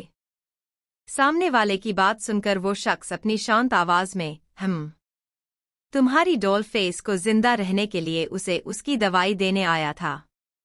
2 दोस्तों दे चुका हूं और 3 बाकी है। 2 दिन तक वह पूरी तरह से ठीक हो जाएगी। यह सुनकर वह शख्स हैरानी भरी आवाज में, क्या एंटीडोट मिल चुका है? वह शख्स अपना सर हिलाते हुए, एंटीडोट तो मिल चुका है, पर सिर्फ 4 अभी 5 बन रहा है। उसके बनने के बाद तुम्हारी डॉल फेस पूरी तरह से ठीक हो जाएगी और फिर हमारा सेकंड एक्सपेरिमेंट शुरू होगा। यह सुनकर वह सामने वाला शख्स उस आदमी के सामने आकर अपनी ठंडी आवाज में, नो ब्रो, आप मेरी डॉल फेस पर कोई भी एक्सपेरिमेंट नहीं करेंगे क्योंकि मैं नहीं चाहता कि उसे कोई दर्द हो। वह सिर्फ मेरी है और उसे दर्द भी देने का हक मेरा है। आप अपने एक्सपेरिमेंट के लिए किसी और को चुन लीजिएगा। उस शख्स की बात सुनकर सामने वाला कुछ नहीं कहता, वह बस अपना सर हिलाकर वहां से चला जाता है। पर जाते हुए उसके चेहरे पर एक अजीब सी मुस्कुराहट मौजूद थी, जिसका मतलब साफ था कि जरूर वह कुछ ना कुछ करने वाला है। वही उस आदमी के जाने के बाद वह शख्स दरवाजा खोलकर दुआ के कमरे की तरफ बढ़ जाता है। वह दुआ के कमरे में आकर उसके बेड के नजदीक जाकर उसके चेहरे को गौर से देखने लगता है।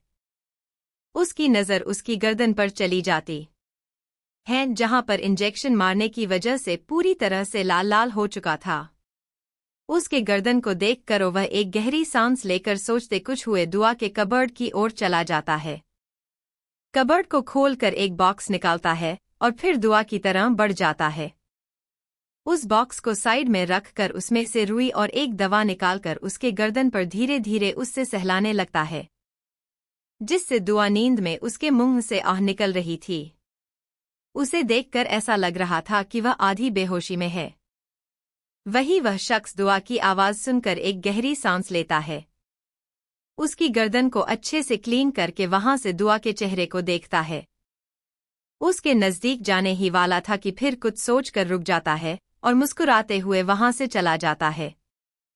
वही सुबह का वक्त 10 कार एक बड़े से सरकारी दफ्तर के सामने रुक जाती हैं। उसके ही रुकते मीडिया वाले उन कारों को घेर लेते हैं कि तभी उन कार में से बॉडीगार्ड्स निकलते हैं और वह सभी उन मीडिया वालों को रोकने की कोशिश करने लगते हैं। और वही एक कार में से अभिजीत और तरुण दोनों निकल जाते हैं और बीच वाली कार में से पहले दरवाजे से भूरा निकलता है और पीछे वाले दरवाजा खोल देता है। तो गुरु बड़े आराम के साथ कार से उतरकर अपने कोट को सही करके आगे बढ़ने लगता है।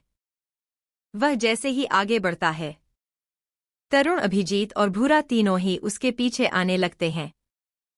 वही मीडिया वाले सारे घेरा बनाए हुए थे, साथ ही साथ कुछ आदमी जो नायक के नाम के नारा लगा रहे थे। वह गुरु को राणा परिवार को भर भरकर गाली दे रहे थे, उन्हें खुर्ची से हटने का कह रहे थे, उनकी औकात से लेकर क्या कुछ नहीं कह रहे थे। पर गुरु सभी पर बिना ध्यान दिए अंदर की ओर चला जाता है। अंदर जैसे ही गुरु आता है तो सभी खड़े हो जाते हैं, शिवाय नायक के, जो वहीं पर बैठा गुस्से में गुरु को देख रहा था। वही गुरु एक नज़र नायक को देखता है, फिर आगे बढ़कर अपनी चेयर पर जाकर बैठ जाता है। उसके साइड में है तरुण और अभिजीत भी बैठ जाते हैं। वही भूरा अपने दोनों हाथ पीछे किए गुरु के पीछे खड़ा हो जाता है। वही तब तक एक शख्स जिसकी उम्र करीब 70 साल होगी पर चेहरे पर एक अलग सा रौनक दिख रही थी। वह धीरे धीरे कदमों से अंदर आ रहा था। उसके आते ही सभी खड़े हो जाते हैं। वही वो आदमी जैसे ही अपनी चेयर की साइड आ जाता है, तभी उसकी नज़र गुरु पर चली जाती है। वह गुरु को देखते हैं और गुरु उन्हें।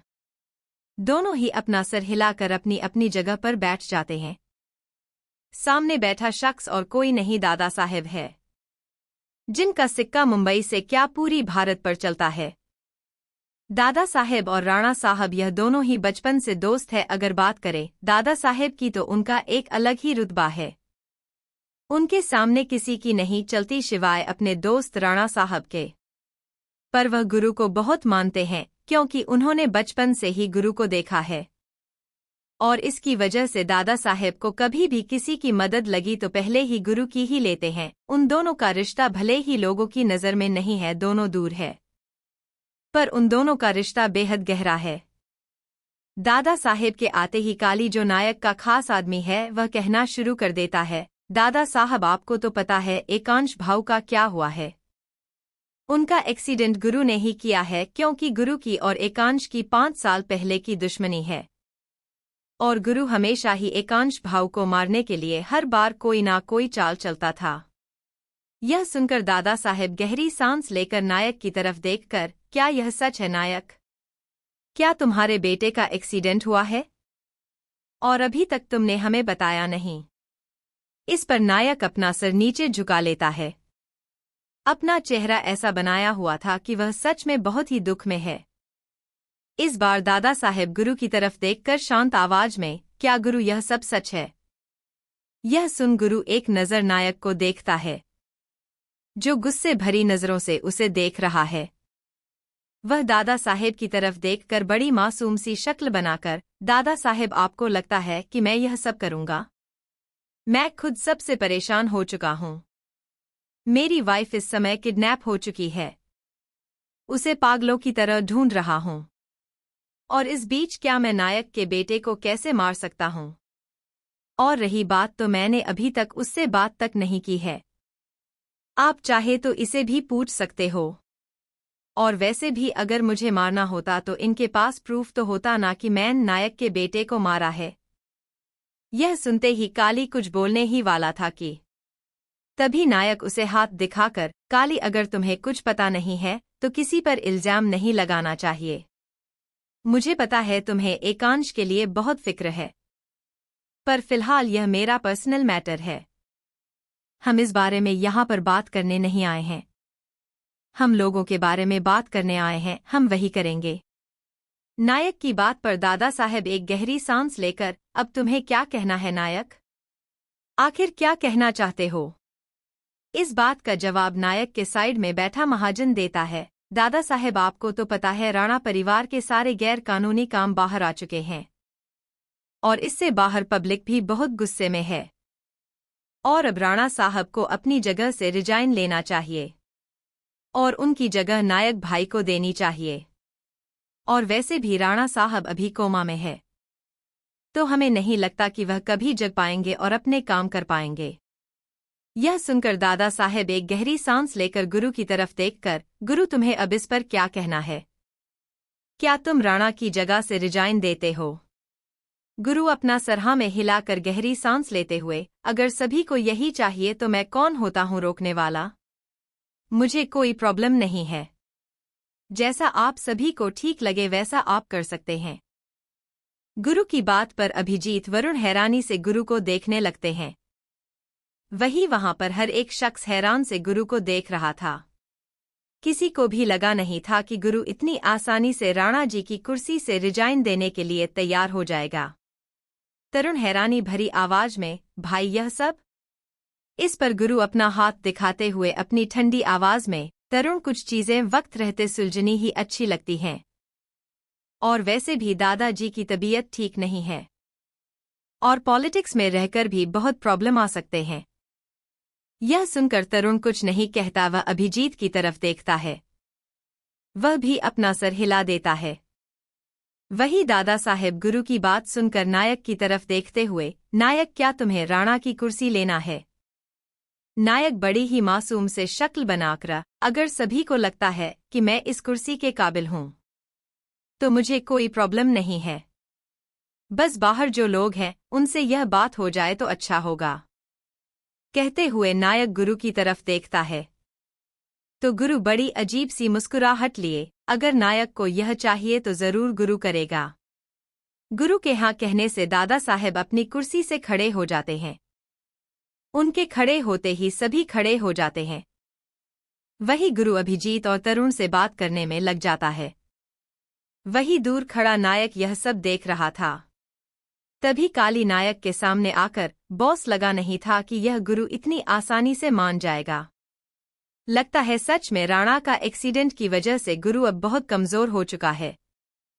इस पर नायक एक गहरी सांस लेकर काली की तरफ देखकर, एक काम करो काली, अपने जितने भी आदमी हैं उन सभी को वापस बुला। गुरु सबके सामने राणा की चेयर मुझे देगा तो अपने आदमियों का कुछ काम नहीं है। कहते हुए नायक अपने दोनों हाथ पॉकेट में डाले गुरु की तरह बढ़ने लगता है। गुरु के सामने खड़ा होकर मुस्कुराते हुए, क्या बात है, आज राणा का शेर भीगी बिल्ली कैसे बन गया? वैसे सुना है तेरी बीवी लापता है और राणा का एक्सीडेंट हो गया। सुनकर बहुत बुरा लगा, पर कर भी क्या सकते हैं, इतनी दुश्मनी मोल लेनी नहीं चाहिए थी राणा को। कहते हुए नायक गुरु के कंधे पर हाथ रखकर थपथपाने लगता है। गुरु अपने दोनों हाथ पॉकेट में डाले नायक के हाथ को देखकर अपने सनग्लासेस को निकालकर अपने ठंडी आंखों से नायक को देखता है। वही जैसे ही नायक गुरु की ठंडी आंखों को देखता है तो उसका हाथ खुद ब खुद पीछे की ओर आने लगता है। उसके चेहरे पर एक हल्का सा पसीने का बूंद दिखने लगता है। वही गुरु वहां से बिना किसी एक्सप्रेशन के साथ चला जाता है। वही उसके पीछे पीछे तरुण और अभिजीत भी चले जाते हैं। जैसे ही गुरु बाहर आता है तो सारे मीडिया वाले उसे गहरा बनाए हुए खड़े थे। जो आवाज पहले राणा परिवार के लिए उठ रही थी वह शांत हो चुकी थी। वहां पर कुछ ही लोग थे। तब तक नायक भी आ चुका था। दादा साहेब आकर मीडिया वाले के सामने खड़े होकर, आप सभी को पता है कि राणा जी का एक्सीडेंट हो चुका है। अब उनकी जगह पर यहाँ पर उनका पोता गुरु आया है। यह सुनकर एक रिपोर्टर गुरु की तरफ कैमरा और माइक आगे करके, तो क्या राणा जी अपनी जगह से रिजाइन कर रहे हैं? क्या सच में राणा परिवार पॉलिटिक्स से दूरियां बनाए रखने वाले हैं? आखिर क्या यह सब सच है कि राणा जिनकी जगह नायक लेने वाले हैं? और राणा हॉस्पिटल और फैक्ट्री के बारे में क्या कहना चाहते हैं? क्या जो भी इल्जाम लगे हैं वह सच है? गुरु गहरी सांस लेकर, अभी तक तो दादाजी कोमा में है, जिस वजह से उनकी खुर्ची हम नायक को दे रहे हैं, क्योंकि लोगों का भी कहना यही है कि नायक इस चेयर के लिए सही है। तो इसी वजह से राणा परिवार पॉलिटिक्स से दूरियां बनाए रखने वाले हैं। रही बात हॉस्पिटल और फैक्ट्री की, तो अभी तक सारे सबूत नहीं मिल चुके हैं। आज भी राणा परिवार से बहुत सारे लोग जुड़े हुए हैं। तो क्या लगता है कि राणा परिवार ऐसा काम कर सकता है? यह सुनकर सभी हल्ला मचाने लगते हैं। नायक जैसे ही आगे आने वाला था वैसे ही वहां पर एक बड़ा घेरा बन जाता है, जहां पर औरतों से लेकर बहुत सारे लोग इकट्ठा होकर राणा जी का नारा लगाने लगते हैं। जहां पर वह कह रहे थे कि राणा जी की जगह कोई नहीं ले सकता। अगर उनकी जगह कोई लेना चाहता है तो वह उनका बेटा अभिजीत राणा ही लेगा। हम राणा जी की जगह किसी और को देने वाले नहीं हैं। एक औरत मीडिया के सामने चिल्लाते हुए, राणा जी की जगह कोई और नहीं ले सकता, अगर लेना है तो उनका बेटा अभिजीत राणा ही लेगा। राणा साहब ने हम सभी के लिए बहुत कुछ किया है। अगर उन पर कुछ भी कैसे लगे हैं तो वह सभी झूठे ही होंगे। राणा साहब कभी भी ऐसा नहीं कर सकते हैं। गुरु भाऊ, हम आपके साथ हैं।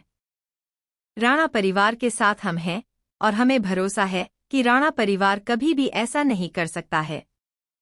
कहते हुए बहुत सारे लोग इकट्ठा होने लगते हैं, जिनकी गिनती नहीं की जा सकती है। लोगों का प्यार और हल्ला देखकर गुरु एक नजर नायक को देखता है, फिर दादा साहेब को देखता है। दादा साहब अपना सर हिला देते हैं तो गुरु अभिजीत को बुलाता है।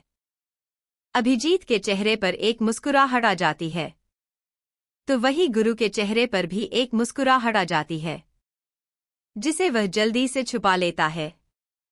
वही अभिजीत मीडिया वालों के सामने खड़ा होकर अपने दोनों हाथ जोड़ते हुए अपने शांत आवाज में, अगर आप सभी को यह मंजूर है तो मैं पापा की जगह लेने के लिए तैयार हूं, पर इसके लिए मुझे आप सभी का सपोर्ट चाहिए। यह सुनकर पीछे से नारे लगने लगते हैं, जिनमें अभिजीत भाऊ, हम आपके साथ हैं, हम कभी भी आपका साथ नहीं छोड़ेंगे, हम राणा परिवार के साथ हैं, राणा परिवार जिंदाबाद, अभिजीत भाऊ की जय, ऐसे ही नारा शुरू हो जाते हैं। और पीछे खड़ा गुरु मुस्कुराते हुए नायक की तरफ देखने लगता है। गुरु नायक के साइड में खड़ा होकर सामने देखते हुए मुस्कुराते अपने सनग्लासेस निकालकर, नायक तूने क्या समझा गुरु कौन है? गुरु की शांति को सकून नहीं खौफ समझना चाहिए था नायक। यह कब समझेगा तू राणा परिवार शेरों को पालता है, कुत्तों का नहीं। तुझे यह पता नहीं है, पर जिनके पास दिमाग है यह पता होता है कि शेरों की शांति को सुकून नहीं समझा जा सकता। पर क्या कर सकते हैं, बेटे के हाथ पैर टूटने का गम तुम्हें ज्यादा ही सता रहा है ना। बस कुछ वक्त की बात है, उसके बाद तुम्हारे हाथ पैर तब तक सही रहे, यह भगवान से दुआ करना। वैसे तेरा प्लान अच्छा था, पर गलती कर दी इस प्लान को मुझ पर आजमाने की। कहते हुए गुरु अपने सनग्लासेस पहन लेता है और बड़े ही एरोगेंटली वहां से अभिजीत के साइड में खड़ा हो जाता है। तीनों ही वहां से निकल जाते हैं। वही पीछे पीछे नायक गुस्से का घोट पीने लगता है। काली नायक के साइड में खड़ा होकर, नायक भाई अब आगे क्या करना है? इसने तो हमारे प्लान को पूरी तरह से खराब कर दिया। नायक अपने गुस्से को जैसे तैसे कंट्रोल करते हुए मुस्कुराकर सभी मीडिया वालों की तरफ देख रहा था। वह शांति से, इस गुरु को तो मैं छोड़ूंगा नहीं। गलती मेरी थी कि मैंने ही गुरु को कम आंका। फिलहाल तो एक प्लान खराब हो चुका है, दूसरा तो है ना हमारे पास। अभी भी राणा परिवार के ऊपर इल्जाम झूठ साबित नहीं हुए हैं। उसे सच साबित करके अभी जो खोया है उसे मैं वापस ले लूंगा। कहते हुए नायक अपने गुस्से को कैसे कंट्रोल करके वहां से चला जाता है और पीछे पीछे काली भी आ जाता है। वही कोई था जो यह सब देख रहा था। वह अपना सर हिलाकर आंखों पर सनग्लासेस पहनकर ब्लैक कलर की कार में बैठकर वहां से चला जाता है। कार में बैठकर वह शख्स अपनी आंखें बंद करके मुस्कुराते हुए, वही मैं सोचो आखिर गुरु राणा इतना शांत कैसे हैं? शेर अक्सर शांत रहते हैं, तभी तो जंगल में खौफ पैदा होता है। अब देखना है बाकी है कि यह शेर कब तक जिंदा रहता है। कहते हुए वह मुस्कुराने लगता है और बाहर का नजारा देखने लगता है। वहीं दूसरी तरफ गुरु अपनी कार में बैठे अपने सर को पीछे सीट से लगाए लीन होकर अपनी आंखें बंद करके बैठा हुआ था। इस समय वह क्या सोच रहा है यह किसी को भी समझ में नहीं आ रहा था। उसका चेहरा पूरी तरह से एक्सप्रेशन लेस था। वही सामने बैठा तरुण कुछ सोचते हुए, भाई आपका प्लान तो मस्त था, मुझे लगा नहीं था कि यह प्लान काम करेगा। पर मुझे अभी तक समझ में नहीं आ रहा है कि आपको कैसे पता चला कि नायक ने अपने आदमियों को बाहर खड़ा कर दिया था। यह सुनकर गुरु बिना आंखें खोले मुस्कुराते हुए, नायक मैं बहुत अच्छी तरह से जानता हूं। वह अपनी चाल चलने में कोई भी कमी नहीं छोड़ता, पर एक गलती कर देता है कि अक्सर उन पर भरोसा करता है जिन पर करना नहीं चाहिए। कहते हुए गुरु अजीब तरह से मुस्कुराने लगता है। उसकी मुस्कुराहट देखकर एक पल के लिए सामने बैठा तरुण और भूरा भी डर जाते हैं।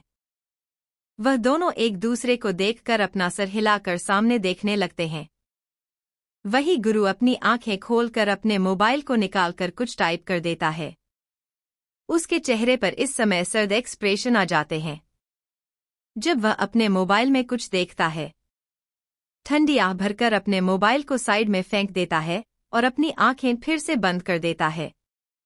वहीं दूसरी तरफ सुबह दुआ की आंखें खुलती है तो वह अपनी आंखें मसलते हुए बेड पर बैठ जाती हैं। वह अपनी नींद भरी आंखों से चारों तरफ देखने लगती है। उसे गर्दन पर एक हल्का सा दर्द महसूस होता है। वह अपनी गर्दन को अपने हाथों से सहलाते हुए रूम के चारों तरफ देखने लगती है।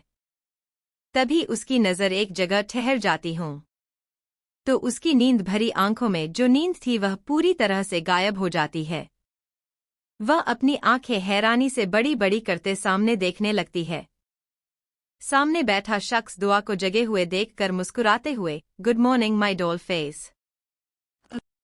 दुआ जो अभी भी हैरान थी वह अपनी आंखें पहले तो हैरानी से बड़ी बड़ी कर देती है, फिर बड़ी मासूमियत से गुड मॉर्निंग कहते कहते वह अपना सर नीचे कर लेती है।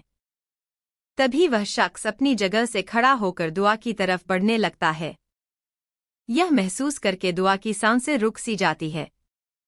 वही जैसे जैसे उस शख्स के कदम उसकी तरफ बढ़ने लगते हैं वैसे वैसे दुआ अपनी आंखें कस के बंद कर लेती है।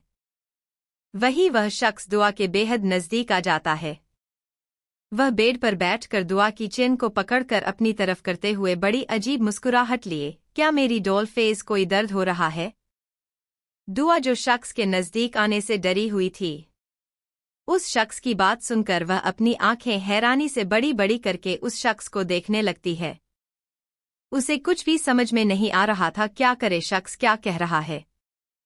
वह अपनी नीली आंखों से उस शख्स को देखकर बड़ी मासूम भरी आवाज में, हाँ पर आपको कैसे पता चला मुझे दर्द हो रहा है।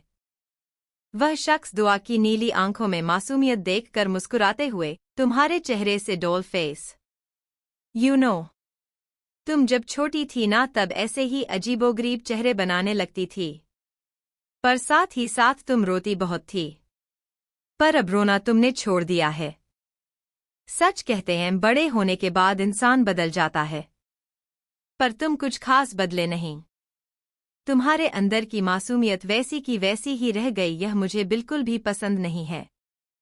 यह सुनकर दुआ ना समझे में, मतलब मासूमियत पसंद नहीं है। वह शख्स दुआ के बालों को सहलाते हुए उसकी नीली आंखों में देखकर, डॉल फेस तुम्हें पता नहीं है यह मासूमियत कितनी खतरनाक चीज है, जिसके पास हो वह खुद ही अपनी कब्र खोद देता है। दुआ को शख्स की बात तो कुछ पल्ले पड़ती नहीं है। वह बस अपनी नजरें नीचे करके वैसी ही बैठ जाती है। तभी वह शख्स दुआ की गर्दन पर कुछ लगा देता है, जिससे दुआ के चेहरे पर एक हल्की सी दर्द की लकीरें दिखने लगती है। दुआ अपनी नजर तिरछी करके अपनी गर्दन की तरफ देखती है, जहां पर वह शख्स आइस पैक लगा रहा था, जिससे दुआ को थोड़ा थोड़ा राहत भी मिल रहा था।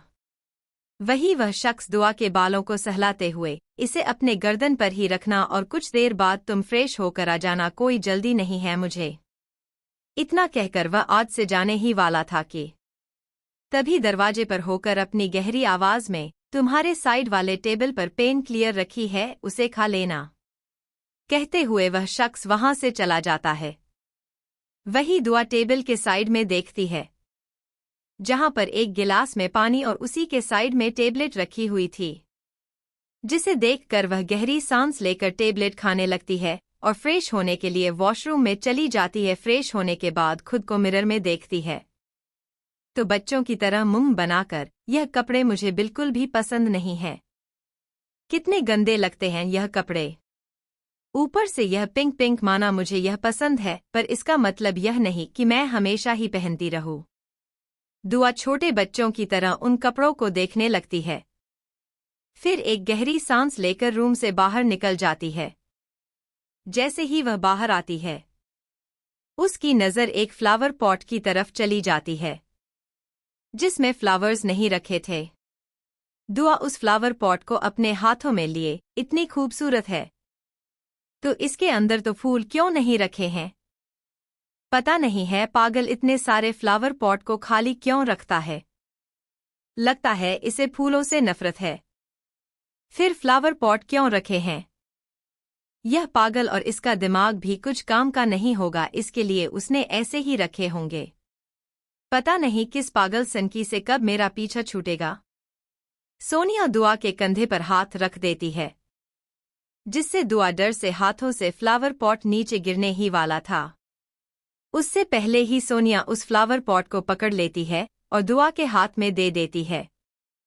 दुआ अपने एक हाथ को अपने सीने पर रखकर गहरी गहरी सांस लेते हुए, मुझे तो सच में तुमने डरा ही दिया। ऐसे कौन पीछे से आता है, कितना डर लगता है पता है। वैसे फ्लावर पॉट में फ्लावर क्यों नहीं रखते हैं, इतनी खूबसूरत तो है। इस बात पर सोनिया उस फ्लावर पॉट को देखकर वह गहरी सांस लेकर बिना किसी एक्सप्रेशन साथ, कुछ चीजें खूबसूरत होने का मतलब यह नहीं है कि वह सच में खूबसूरत है, उसके पीछे कुछ ना कुछ उसकी कहानी होती है। खूबसूरत तो पूरी दुनिया लगती है पर उसे के अंदर क्या है, यह किसी को नहीं पता है। कहते हुए सोनिया उस फ्लावर पॉट को उसी जगह पर रखती है जहां से दुआ ने उसे उठाया था। वही दुआ फ्लावर पॉट को देख कर ना समझे में, मतलब क्या है, हर खूबसूरत चीज की कहानी होती है। अब तुम यह मत कहो कि फ्लावर पॉट की भी कोई कहानी है, जिसे सुनकर मुझे डर लगेगा। वैसे भी आखिर फ्लावर पॉट की कहानी कहाँ हो सकते हैं। यूं सुनकर सोनिया दुआ के साथ सीढ़ियों की ओर चलते हैं, क्या पता इसकी भी कोई कहानी होगी। जिससे तुम्हें बहुत डर लगे।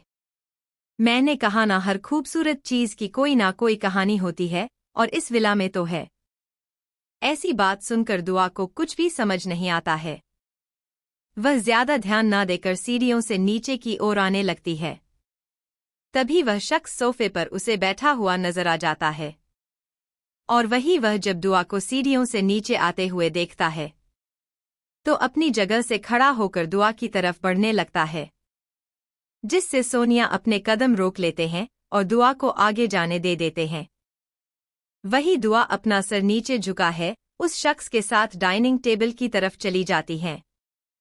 जैसे ही वह डाइनिंग टेबल पर आती है तो सामने हमेशा की तरह ढेर सारा खाना रखा हुआ उसे मिलता है।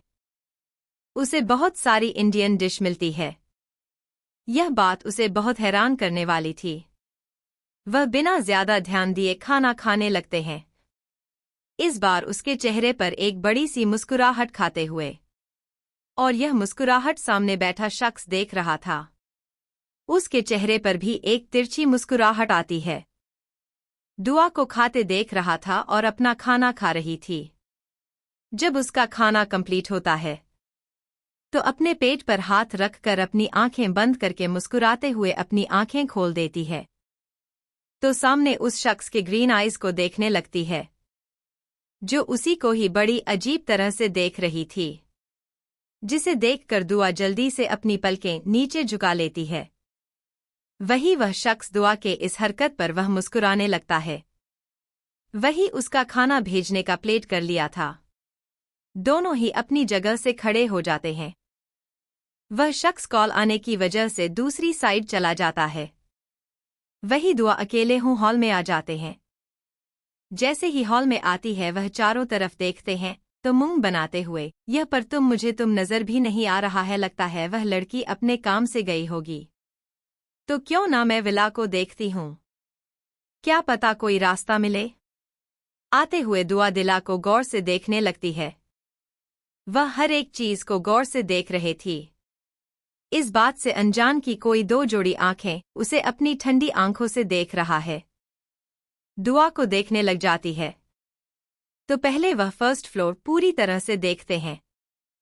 उसे बहुत ही अजीब अजीब चीजें देखने को मिलती है, जो बहुत ही डरावनी देख रहे थे, जिन्हें देखकर उसे बहुत डर लग रहा था।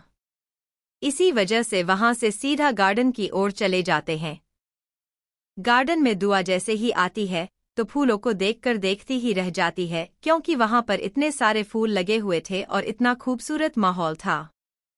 यह देखकर तो उसका मुंह खुला का खुला ही रह जाता है।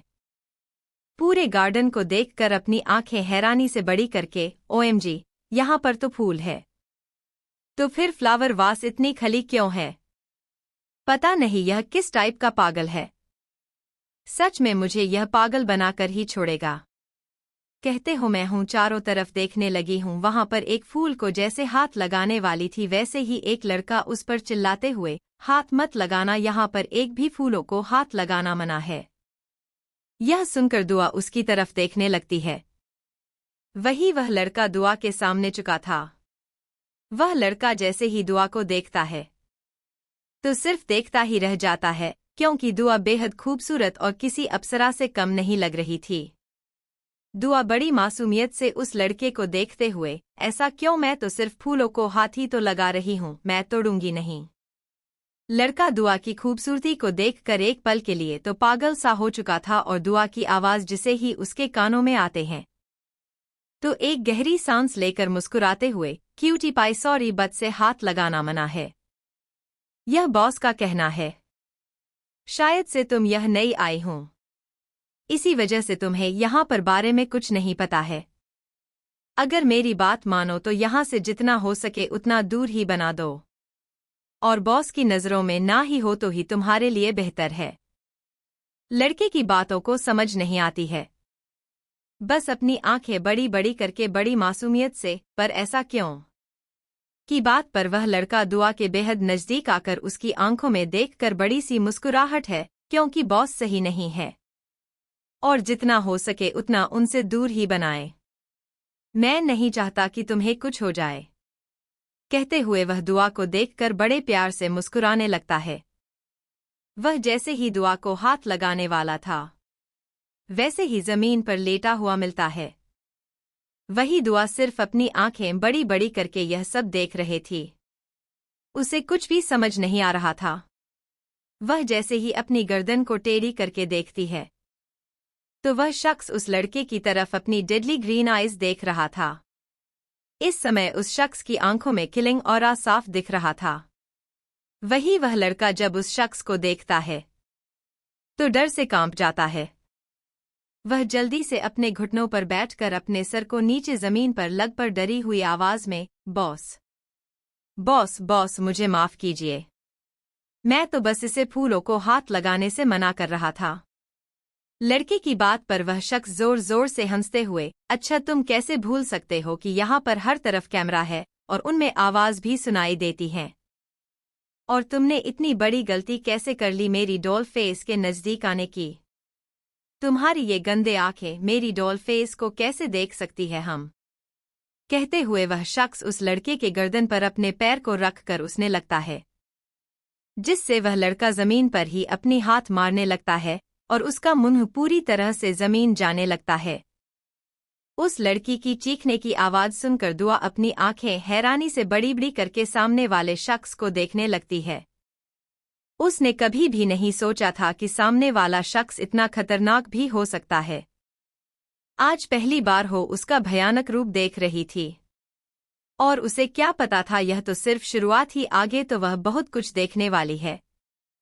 वही वह शख्स अपने आदमियों को इशारा करके उस लड़के को वहां से ले जाने का कहता है। उस लड़की को ले जाने के बाद वह शख्स दुआ के बेहद नजदीक आकर उसकी नीली आंखों में देखते हुए, डॉल फेस, मैंने तुम्हें कहा था कि तुम गार्डन में आ सकती हो। तुम्हारी हिम्मत कैसे हुई बिना मेरी परमिशन के यहाँ पर आने की? उस शख्स के ऐसे बोलने से दुआ को बहुत ही डर लगता है। अपना सर नीचे करके अपनी कांपती हुई आवाज में वहां पर अकेले बोर हो रही थी। तो मैंने सिर्फ विला देखने का सोचा था, तो इसी वजह से मैं यहाँ पर आई थी। मुझे नहीं पता था कि आप ही सब होना। उस लड़के को छोड़ दो तो क्या है? दुआ का किसी और की फिक्र करते हुए देखकर वह शख्स जोर जोर से हंसने लगता है। और इसी हंसी कोई नॉर्मल हुई थी, उसमें साफ साफ गुस्सा महसूस हो रहा था। दुआ का हाथ पकड़कर उसे अपने साथ ले जाते हुए, अब तो उस लड़के को तुम्हें छोड़ दूंगा नहीं, क्योंकि मेरी डॉल फेस उसे छोड़ने की बात जो मुझे कर रही है, तुम किसी और की फिक्र की कैसे कर सकती हो मेरे होते हुए? यह तो बहुत गलत बात है ना? अब इसकी सजा तुम्हें मैं नहीं दे सकता हूं। अगर तुम्हें कुछ हो गया तो मेरा क्या होगा? तो इसकी सजा मैं उस लड़के को दूंगा, जिसके बाद तुम कभी भी बिना मेरे परमिशन के कुछ करोगी नहीं। यह सुनकर दुआ अपनी आंखें हैरानी से बड़ी बड़ी करके उस शख्स को देखने लगती है। वही वह शख्स एक दरवाजे के सामने से खड़ा करके बड़ी अजीब मुस्कुराहट लिए, सुना है तुम्हें फ्लावर पॉट बहुत पसंद है, कि मैंने तुम्हें आज एक गिफ्ट करूं?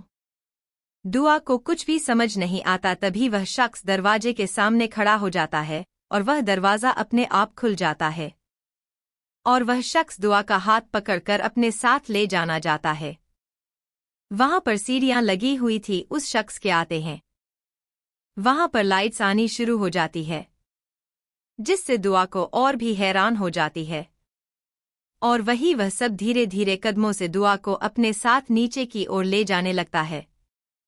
दुआ जैसे जैसे नीचे जा रही थी, वैसे वैसे उसे चीखने की आवाज सुनाई देती है, जिससे दुआ को और भी डर लग रहा था। ना जो उसके दिल की धड़कन है बढ़ने लगती है, उसके हाथ पैर कांपने लगते हैं वह दर्दनाक चीखें सुनकर। जब वह दोनों सीढ़ियों से नीचे आते हैं तो दुआ की दिल की धड़कन बढ़ने लगती है। वह धीरे धीरे आ रही थी।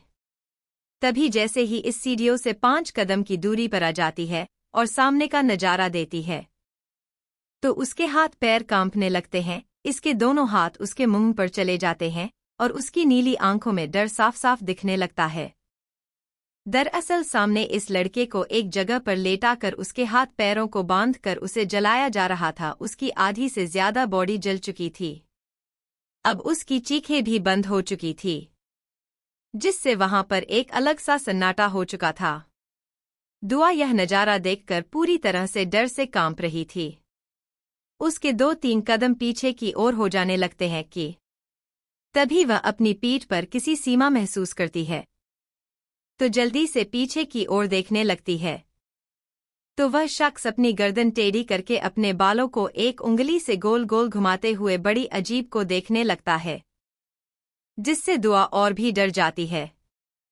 अपने दोनों हाथ जोड़कर रोते हुए बड़ी मासूमियत से, देखो मुझे कुछ मत करो, तुम जैसा कहोगे वैसा वैसा मैं करूंगी, तुम जो बोलोगे वह मैं करूंगी, मैं कमरे में रहूंगी, तुम प्लीज मुझे मारो मत, कहते कहते दुआओं से रोने लगती है, जिससे महसूस करके वह शख्स उसके लिप्स पर अपनी उंगली रखकर अपने ठंडी आवाज में ऐसे चिच डॉल फेस डोंट क्राई, मैंने तुम्हें कहा कि मैं तुम्हें कुछ करूंगा, कहते हुए बड़ी मासूम सी शक्ल बनाकर, डॉल फेस तुम ऐसा कैसे सोच सकती हो कि मैं तुम्हें कुछ कर सकता हूं?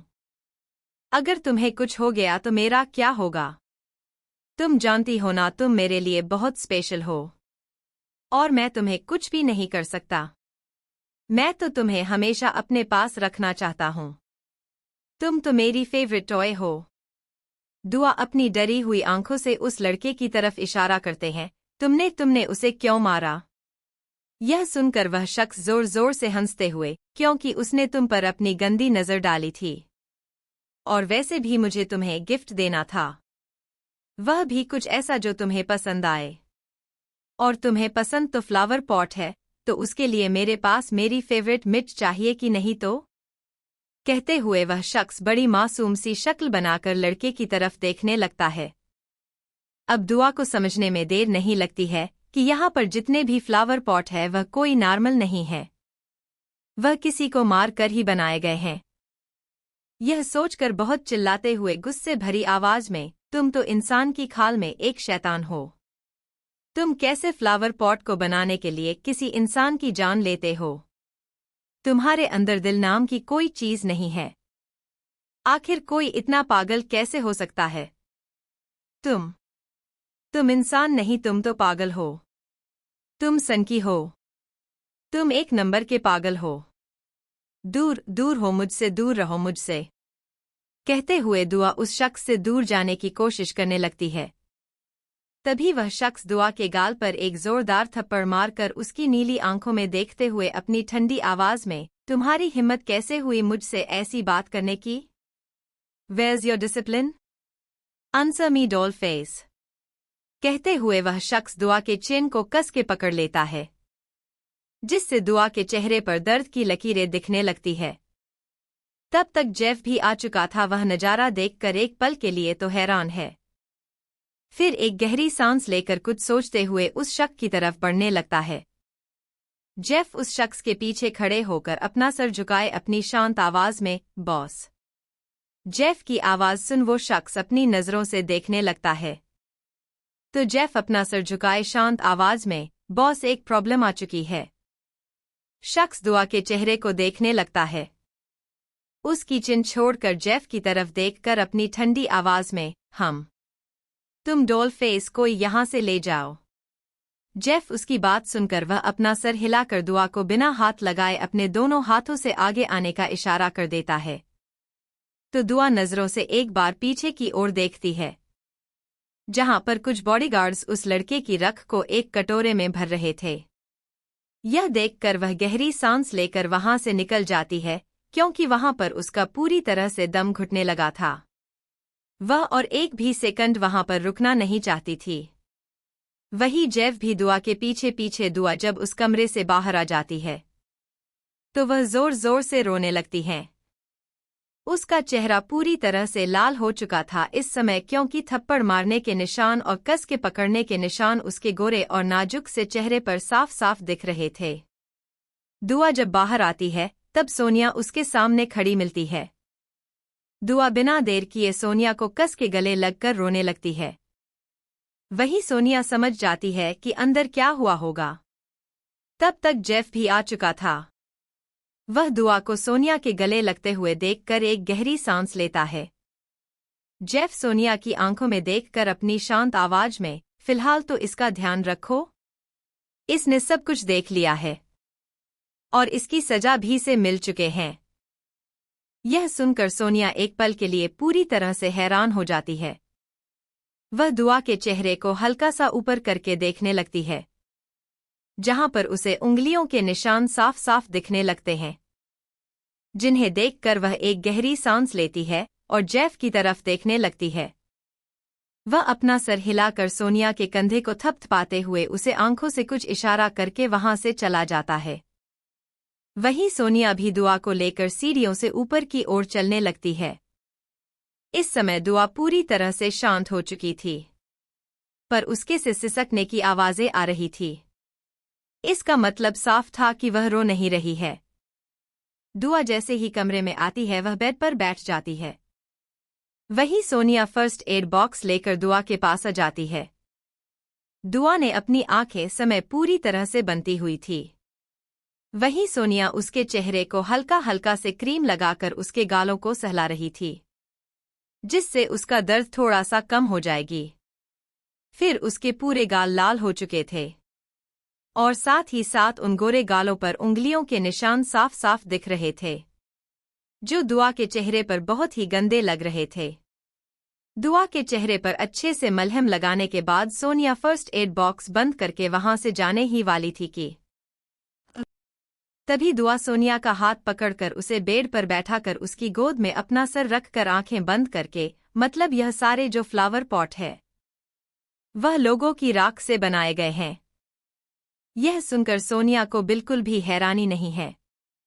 वह अपना सर हिलाते वह दुआ के बालों को सहलाकर, हम यहाँ पर जितनी भी चीजें हैं उसमें किसी ना किसी शख्स की कुछ न कुछ चीजें मौजूद है। यह सुनकर दुआ अपनी आंखें खोलकर हैरानी भरी आवाज में, सच में इतना पागल है और अभी तक किसी ने इसके खिलाफ कुछ क्यों नहीं किया। यह सुनकर सोनिया मुस्कुराते हुए, क्या तुम्हें सच में लगता है कि उसके खिलाफ कोई जा सकता है? तुम अपनी हस्बैंड को ही जानती हो।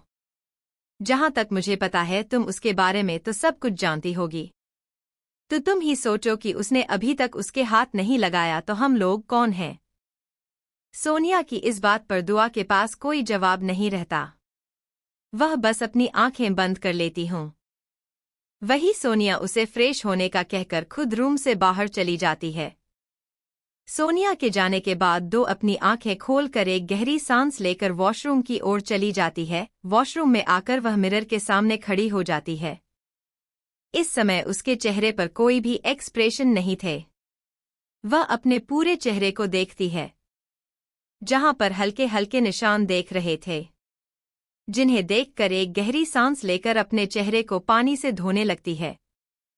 अपने चेहरे को अच्छे से फ्रेश करने के बाद वो रूम में आकर बालकनी की तरफ चली जाती है। बालकनी में आकर दुआ बालकनी से बने सोफे पर बैठ जाती है और सामने का नजारा देखने लगती है। वहीं दूसरी तरफ एक अपार्टमेंट में कमरे के अंदर एक लड़की को बेड पर लेट आया गया था। इस समय वह पूरी तरह से बेहोश थी और कमरे में हल्की रोशनी दिख रही थी। तभी एक परछाई रूम के अंदर आ जाती है। उस लड़की को बेड पर लेटे हुए देखकर वह गहरी सांस लेता है। तब तक उस लड़की की आंखें भी हल्की हल्की खुल चुकी थी। वो लड़की है धीरे धीरे से अपनी आंखें खोलकर अपने सर पर हाथ रखकर अपने सर को हल्का हल्का दबाने लगती है। रूम में देखती है तो चारों तरफ से हल्की हल्की रोशनी देखने लगती है। वह अपने सर को हल्के हल्के दबाते हुए, मैं तो एयरपोर्ट पर थी ना, फिर यहाँ कैसे? कृषि कहाँ पर है? अब यह कौन सी जगह है? कहते हुए कृषि चारों तरफ देखने लगती है। उसे हल्की हल्की रोशनी ही दिख रही थी। वह धीरे धीरे करके बेड से खड़ी होकर लाइट का स्विच ढूंढने लगती है। तभी उसे दरवाजे के साइड में लाइट का स्विच नजर आ जाता है। तो वह लाइट ऑन करके जैसे ही पीछे मुड़ती है तो अपनी आंखें हैरानी से बड़ी बड़ी करके, तुम क्या कभी दुआ उस शख्स के पागलपन से बच पाएगी? क्या करेगी दुआ? क्या कुछ बुक कर पाए जो शख्स के खिलाफ? आखिर क्यों गुरु शख्स का कुछ नहीं कर रहा है? आखिर क्या चल रहा है उसके दिमाग में?